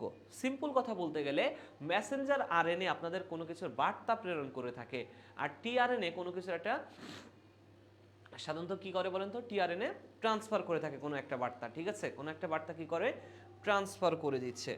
আচ্ছা আচ্ছা, এবার আসেন সেই জায়গা থেকে দেখেন মেসেঞ্জার আরএনএ সবসময় 5' থেকে 3' প্রান্তে কাজ করে থাকে। 5' প্রান্তকে আমরা বলি এখানে প্রোমোটার, 3' প্রান্তকে আমরা বলি টার্মিনেটর। আর টিআরএনএর গুরুত্বপূর্ণ পয়েন্ট হচ্ছে সে অ্যান্টিকোডন হিসেবে কাজ করে থাকে। অ্যান্টিকোডনের মাধ্যমে সে কোনো একটা জায়গা থেকে আরেক জায়গায় একটা বার্তা সে ট্রান্সফার করে থাকে। এইভাবে পয়েন্টগুলো সুন্দর করে লিখে রাখবেন, সুন্দর করে অ্যান্সার করে আসবেন। আচ্ছা, কন্ডিকথিস এবং অস্টিকথিসের মধ্যে পার্থক্য। কন্ডিকথিস এবং অস্টিকথিস আপনারা জানেন, কন্ডিকথিস অস্টিকথিস হচ্ছে মাছের দুইটা গোত্র। আপনাদের এই ক্ষেত্রে বলে রাখি, কন্ডিকথিস সবসময় মনে রাখবেন তরুণাস্থি নির্মিত। কিভাবে মনে রাখবেন? C for Chondrichthyes, C for ত, ম্যাডাম এইভাবে মনে রাখবেন। অফার অস্থি, অফার অস্টিকথিস, অর্থাৎ অস্থি নির্মিত। এই দুইটা পয়েন্ট লিখতে হবে। এক জায়গায় 5 থেকে 7 জোড়া ফুলকা আছে, আরেক জায়গায় ফুলকা তেমনভাবে দেখেন ফুলকা ছিদ্র কাঙ্ক দিয়ে আবৃত থাকায় একটি করে সাধারণ ছিদ্র দেখা যায়। কয়টা করে দেখা যায়? মাত্র একটি করে, ঠিক আছে। এদের ক্ষেত্রে কন্ডিকথিসের লেজ হচ্ছে হেটারো সার্কাল, আর অস্টিকথিসের লেজ হচ্ছে হোমো সার্কাল। পয়েন্টটাও কিন্তু ইম্পর্টেন্ট স্যার। আচ্ছা, এখানে যে কোশ্চেনগুলো দিছি বাবা প্রত্যেকটা তো ইম্পর্টেন্ট, এই জন্যই তো তোমাদের পরীক্ষা নেওয়া হচ্ছে, তাই না? এখান থেকেও যদি বাদ দিতে চাও তাহলে কেমনে হবে? পরীক্ষা দিছো, আবারও ব্যাখ্যা দিচ্ছি, ক্লাসেও দিচ্ছি, আবারও এখানে এসে দিচ্ছি, তার মানে কতটা ইম্পর্টেন্ট এবার নিজেরা একটু ভাবো, নিজেরা একটু ভেবে নিও। প্রত্যেকটা কোশ্চেন ইম্পর্টেন্ট না হলে কখনো ব্যাখ্যা দিতাম এইভাবে। দেখো, একবীজপত্রী উদ্ভিদের কাণ্ডের অন্তর্গঠনকারী শনাক্তকারী বৈশিষ্ট্য কি, ঠিক আছে। এখানে অবশ্যই কোন কোন পয়েন্টে লিখতে হবে? মেটাজাইলেম পরিধির দিকে, প্রোটোজাইলেম কেন্দ্রের দিকে। তার মানে দেখেন, যখন প্রোটোজাইলেম কেন্দ্রের দিকে চলে আসে তখন এটাকে বলা হয় অ্যান্ডার্ক। তখন কি বলা হয়? অ্যান্ডার্ক। এই পয়েন্টটাও লিখে আসতে হবে। জাইলেম ওয়াই এবং ভি আকৃতি বিশিষ্ট। আচ্ছা, ভাস্কুলার বান্ডেল সংযুক্ত এবং বন্ধ না, এটা হবে বদ্ধ। বদ্ধ, বন্ধ না, হবে কি? বদ্ধ। কাণ্ডের ক্ষেত্রে সবসময় মনে রাখেন সংযুক্ত, সংযুক্ত, এখানে শুধু সংযুক্ত আর বন্ধ দিছে। আমি আরেকটা পয়েন্ট লিখে দিই, সংযুক্ত সমপার্শ্বীয়, সংযুক্ত সমপার্শ্বীয়, তারপর এখানে লিখতে হবে বদ্ধ, তার আগে না। ওকে, এই পয়েন্ট একটু মাথায় থাকে যাতে। বিভিন্ন কশেরুকার নাম, এই 5টা কশেরুকার নাম তো বারবারই বলেছি মুখস্থ করতে, সুন্দর করে একটু নাম সহকারে এবং কশেরুকার সংখ্যা সহকারে একটু মুখস্থ করে ফেলবেন। আচ্ছা, এবার আসেন 12 নম্বর, আজকে লাস্ট জায়গায় চলে যাচ্ছি আমরা 12 নম্বরে। 12 নম্বরে কিভাবে দেখেন কোন কোন কোশ্চেন আমরা দেখতে পারি। আচ্ছা দেখেন, 2 নম্বর কোশ্চেন দিয়ে শুরু করি। বলতেছি হ্যাস ও স্ল্যাক চক্রের প্রথম স্থায়ী পদার্থ কোনটি? হ্যাস ও স্ল্যাক চক্র বারবার পড়েছি, অক্সালো অ্যাসিটিক অ্যাসিড। কোনটা বলেন তো? অক্সালো অ্যাসিটিক অ্যাসিড। আচ্ছা, যে এনজাইম দিয়ে প্লাজমিড ছেদন করা হয়, মানে যে এনজাইম দিয়ে ছেদন মানে কি কাটা হচ্ছে, সে এনজাইমটার নাম কি? সে এনজাইমটার নাম হচ্ছে রেস্ট্রিকশন এনজাইম। কোনটা বলেন তো? Restriction enzyme. Okay, restriction enzyme. ফিমারের মস্তক কোথায় আটকানো থাকে? ফিমারের মস্তক মনে রাখেন সবসময় অ্যাসিটাবুলামে, অ্যাসিটাবুলাম অর্থাৎ বি নম্বরে আটকানো থাকে, অর্থাৎ অ্যাসিটাবুলামে। গ্লেনাইট গহ্বর শুধুমাত্র স্কেপুলাতে স্কেপুলা সবসময় গ্লেনাইট গহ্বরে আটকানো থাকে। কোথায়? গ্লেনাইট গহ্বরে। ভাইরাসের ক্ষেত্রে কোনটি সঠিক নয়? ভাইরাসের ক্ষেত্রে সঠিক নয় হচ্ছে এরা এককোষীয়, ভাইরাস কখনো এককোষীয় হতে পারে না। আচ্ছা, ক্ষতস্থানে পুঁজ তৈরি করে কোনটি? ক্ষতস্থানে পুঁজ তৈরি করে অবশ্যই শ্বেত রক্তকণিকা। শ্বেত রক্তকণিকার মাধ্যমে কেবলমাত্র কি হচ্ছে? ক্ষতস্থানে পুঁজ তৈরি হচ্ছে। আচ্ছা, এবার চলে যান আপনাদেরকে এই জায়গার রিটেন পার্ট নিয়ে একটু বলবো আমরা। আচ্ছা, এই যে 14 নম্বর কোশ্চেনটা একটু খেয়াল করেন তো, কি পারেন? ডিএনএ অণুর গঠনের, ডিএনএ অণুর সঠিক মডেল তৈরি করে নোবেল পুরস্কার পাইছেন কোন বিজ্ঞানী? আপনারা 99% স্টুডেন্ট জানেন ওয়াটসন এবং ক্রিক, ওয়াটসন অ্যান্ড ক্রিক হচ্ছে আমাদের ডিএনএ আপনার হচ্ছে রেপ্লিকেশন যেটা আমরা করে থাকি, এই মডেলটা আবিষ্কার করছিল কে? ওয়াটসন এবং ক্রিক, ঠিক আছে। ওয়াটসন এবং ক্রিক। মজার বিষয় হচ্ছে শুধুমাত্র 2 জন না, তার সাথে আরও একজন বিজ্ঞানী কাজ করছিলেন, এইটার নাম আমরা জানি না, সেটা হচ্ছে এই উইলকিন্স, অর্থাৎ ওয়াটসন, ক্রিক এবং উইলকিন্স, যার কারণে 3 জনই নোবেল পুরস্কার পাইছেন। আচ্ছা, মানুষের ম্যালেরিয়া পরজীবী কোন ধরনের পোষক? অবশ্যই মাধ্যমিক পোষক। মুখ্য আর নির্দিষ্ট পোষক একই কথা, মুখ্য আর নির্দিষ্ট পোষক হচ্ছে মশা। সো অ্যান্সার হবে কোনটা বলেন তো? মাধ্যমিক পোষক। এবার আসেন লাস্ট, আজকে আমাদের রিটেন আলোচনা, আজকের ক্লাসের লাস্ট রিটেন আলোচনা আমরা করব যে 4টা কোশ্চেন নিয়ে। অটিটিস মিডিয়া বলতে কি বুঝো? অটিটিস বা অটাইটিস মিডিয়া আমি আপনাদেরকে পড়িয়েছিলাম, যখন মধ্যকর্ণের সংক্রমণ হয়, অর্থাৎ আমাদের কানের 3টা পার্ট থাকে, অগ্র, মধ্য এবং পশ্চাৎ।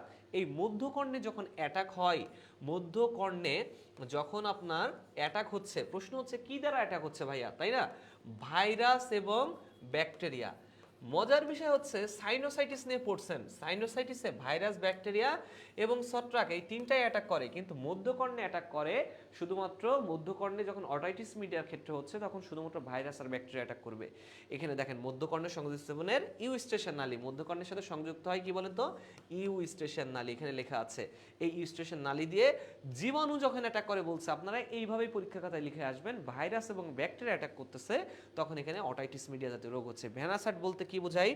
ভ্যানাসাট বলতে বোঝাই, রিমাইন্ডেড, রুই মাছের হৃৎপিণ্ড শুধুমাত্র কার্বন ডাইঅক্সাইড যুক্ত রক্ত পরিবহন করে। কি রক্ত পরিবহন করে? কার্বন ডাইঅক্সাইড যুক্ত রক্ত। যখন কার্বন ডাইঅক্সাইড যুক্ত রক্ত পরিবহন করবে তখন মনে রাখেন শুধুমাত্র কার্বন ডাইঅক্সাইড, মানে একমাত্র একমুখী রক্ত পরিবহনের মতো কাজ করতেছে। মজার বিষয়, এইটা কার্বন ডাইঅক্সাইড সবসময় পরিবহন হয় কি দিয়ে? শিরা দিয়ে। কি দিয়ে বলেন তো? শিরা দিয়ে শুধুমাত্র কার্বন ডাইঅক্সাইড যুক্ত রক্ত পরিবহন হয়। এই শিরা দিয়ে যেহেতু রক্ত পরিবহন হচ্ছে, তাই এই ভেনাসাটকে কখনো কখনো পরীক্ষায় এভাবেও দিয়ে দিতে পারে, শিরাল হৃৎপিণ্ড বলতে কি বোঝো? আর একটা গুরুত্বপূর্ণ কথা আজকে বলে রাখলাম, কখনো কখনো যদি শিরাল হৃৎপিণ্ড বলতে কি বোঝাই, এই পয়েন্টেও অ্যান্সার হবে এই ভেনাসাটের অ্যান্সার, যে রুই মাছের হৃৎপিণ্ড একমুখী রক্ত পরিবহনের মতো কাজ করে থাকে, যেখানে শুধুমাত্র কার্বন ডাইঅক্সাইড যুক্ত রক্ত পরিবহন হয়, তাই আমরা এটাকে বলতেছি ভেনাসাট অথবা শিরাল হৃৎপিণ্ড। সো এই পয়েন্টটা সুন্দর করে একটু দেখে নিবেন। চলেন লাস্ট 2 কোশ্চেন আমরা একটু দেখি। ফিলিপ ফ্লপ মুভমেন্ট কি? কত হাজারবার পড়িয়েছি। এখানে ব্যাখ্যা লেখা আছে, ব্যাখ্যাটা তো দিবেনই, আমি একটু সিম্পলি আপনাদের ব্যাখ্যা দিই। ফিলিপ ফ্লপ মুভমেন্ট 2 দিন আগেও কিন্তু পড়েছি ফিলিপ ফ্লপ মুভমেন্ট। চলেন তো একটু ব্যাখ্যা দিই। বলতেছিলাম আমরা এমন যে আমাদের যে ফ্লুইড মোজাইক মডেল, এই ফ্লুইড মোজাইক মডেলের যে লিপিডটা আছে, এই লিপিডটা কখনো ডান দিকে অর্থাৎ রাইটে, যে লিপিড ফ্লুইড মোজাইক মডেলের যে লিপিড কখনো ডান দিকে অথবা কখনো বাম দিকে লেফটে, অথবা তারা কখনো নিজ অক্ষের চারিদিকে এইভাবে ঘূর্ণায়নরত অবস্থায় থাকে। আবারও বলি, আমরা যে ফ্লুইড মোজাইক মডেল পড়েছি ওইটার লিপিডটা কখনো ডান দিকে, কখনো বাঁ দিকে অথবা নিজ অক্ষের চারিদিকে এভাবে ঘূর্ণায়নরত অবস্থায় থাকে। এই ধরনের ঘূর্ণায়নরত অবস্থাকে আমরা বলতেছি, এই যে নিজ অক্ষের চারিদিকে বারবার ঘুরতে থাকে, একে বলতেছি flip flop movement. I think আপনারা বুঝতে পেরেছেন।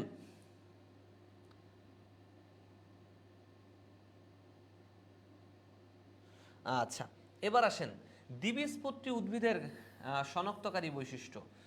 দ্বিবীজপত্রী উদ্ভিদ যদি শনাক্ত করতে হয় 3টা পয়েন্ট বলে দিচ্ছে। প্রথম কথা, বীজপত্র তাদের কয়টা? 2টা, ঠিক আছে। শিরাবিন্যাস, পাতার শিরাবিন্যাস হবে অবশ্যই জালিকাকার, অর্থাৎ কি প্যারালাল, ঠিক আছে, প্যারালাল। আর একটা কথা বলি, দ্বিবীজপত্রী উদ্ভিদ যদি হইতে হয় তাদের ক্ষেত্রে অবশ্যই সংযুক্ত সংযুক্ত সমপার্শ্বীয় এবং মুক্ত সংযুক্ত সমপার্শ্বীয় মুক্ত ভাস্কুলার বান্ডেল থাকতে হবে। এই পয়েন্টটাও একটু নোট ডাউন করবেন, তাহলেই কেবলমাত্র কি হবে, তাদের ক্ষেত্রে আমরা দ্বিবীজপত্রী উদ্ভিদের কাণ্ড, সাধারণত কাণ্ডের ক্ষেত্রে হয়, কিন্তু দ্বিবীজপত্রী উদ্ভিদের ক্ষেত্রেই শুধুমাত্র সংযুক্ত সমপার্শ্বীয় মুক্ত ভাস্কুলার বান্ডেল পাওয়া যায়। সো আই থিঙ্ক ক্লিয়ার হয়েছেন, আই থিঙ্ক আপনারা ক্লিয়ার হয়েছেন, ঠিক আছে। সো আমাদের এই টোটাল আলোচনাগুলো আপনাদের কাছে আশা করি নোট ডাউন হয়ে থাকবে। নোট ডাউন না হয়ে থাকলে কিন্তু আপনারা বুঝতে পারবেন না। সো আপনাদের কাছে অবশ্যই কথা থাকবে যাতে আপনারা সুন্দর করে নোট ডাউন করে রাখেন কথাগুলো, ঠিক আছে। কারণ নোট ডাউন না করলে কিন্তু আপনারা পরে কিন্তু এগুলো আর টাইম থাকবে না, কারণ 2 দিন পরে ঢাকা ইউনিভার্সিটির পরীক্ষা। আশা করি বোঝাইতে পারছি। আপনাদের উদ্দেশ্যে যে 2-1টা কথা লাস্ট বলে আমরা বেরিয়ে যাব, সেটা হচ্ছে অনেক পড়ালেখা করার কথা বলেছি জীবনে, কিন্তু আপনারা হয়তো শেষ টাইমে এসে এখন হয়তো বুঝতে পেরেছেন কিনা আমি জানি না। অলরেডি পরীক্ষা দিয়েছেন কয়েকটি জায়গায়, আরও সামনে আপনাদের যে স্বপ্নের ক্যাম্পাস, স্বপ্নের বিশ্ববিদ্যালয়ের জন্য পরীক্ষা দিতে যাবেন। সো আপনাদের ক্ষেত্রে একটা কথাই বলবো যে এখনও যেগুলো পড়িয়েছি সেগুলো যদি পড়া বাকি রেখে রাখেন আপনাদের কাছে একটাই অনুরোধ থাকবে, এখন থেকে আপনারা কন্টিনিউ করার ট্রাই করেন, ঠিক আছে? সেগুলো একটু রিভাইজ করে ফেলেন। সবগুলো জিনিস যদি আপনি এখনও পর্যন্ত রিভাইজ দিতে না পারেন, পরীক্ষার হলে গিয়ে তখন দেখবেন কমন পাইলেও যদি অ্যান্সার করতে না পারেন, তখন নিজের কাছে অনেক দোষী মনে হবে। সো আপনাদের ক্ষেত্রে একটাই কথা বলবো, যা যা পড়িয়েছি টু দ্য পয়েন্টে টিল নাও এখনও পর্যন্ত বলতেছি, যতগুলো জিনিস পড়েছি সুন্দর করে সবগুলো এখন একটু রিভাইজ করার ট্রাই করেন। যদি না রিভাইজ করেন, আসলে বলতেছি পরে পস্তাবেন। আমি জানি না আপনারা যে পরীক্ষা দিচ্ছেন কেমন দিচ্ছেন, জাহাঙ্গীরনগরে দিচ্ছেন, আরও কয়েকটি জায়গায় দিচ্ছেন। আমি মেডিকেলের উপর ডিপেন্ড করে বলি, মেডিকেলে যে 30টি কোশ্চেন ছিল, আমি আমার স্টুডেন্টের আমি গর্ব করেই বলতে পারি ওখানে মিনিমাম 20টা থেকে 22টা কোশ্চেন ডাইরেক্টলি কমন পাওয়ার কথা, ঠিক আছে? সো আপনাদের অকারণ 30টাই কমন থাকবে এমন কথা মিথ্যা বলে লাভ নাই। সো যেগুলো কমন সেগুলো কমন পাবেন এইটুকু বলতে পারি, কিন্তু নোটগুলো সুন্দর করে কমপ্লিট করেন। যদি নোটগুলো কমপ্লিট করতে না পারেন তাহলে কিন্তু ধরা খাবেন। সো আপনাদের ক্ষেত্রে আর বেশি কথা বলবো না, ক্লাসটা এই পর্যন্তই রাখতেছি এবং বলবো অবশ্যই পড়াটা কিন্তু শেষ পর্যন্ত ধরে রেখেন। ঢাকা ইউনিভার্সিটির পরীক্ষা দেওয়ার আগ পর্যন্ত রিভাইজ করতে থাকেন। ভালো থাকবেন, সুস্থ থাকবেন। দেখা হোক আপনাদের স্বপ্নের জায়গায়, স্বপ্নের ক্যাম্পাসে, বিজয়ে বিজয়ের বেশে। আল্লাহ হাফেজ, আসসালামু আলাইকুম।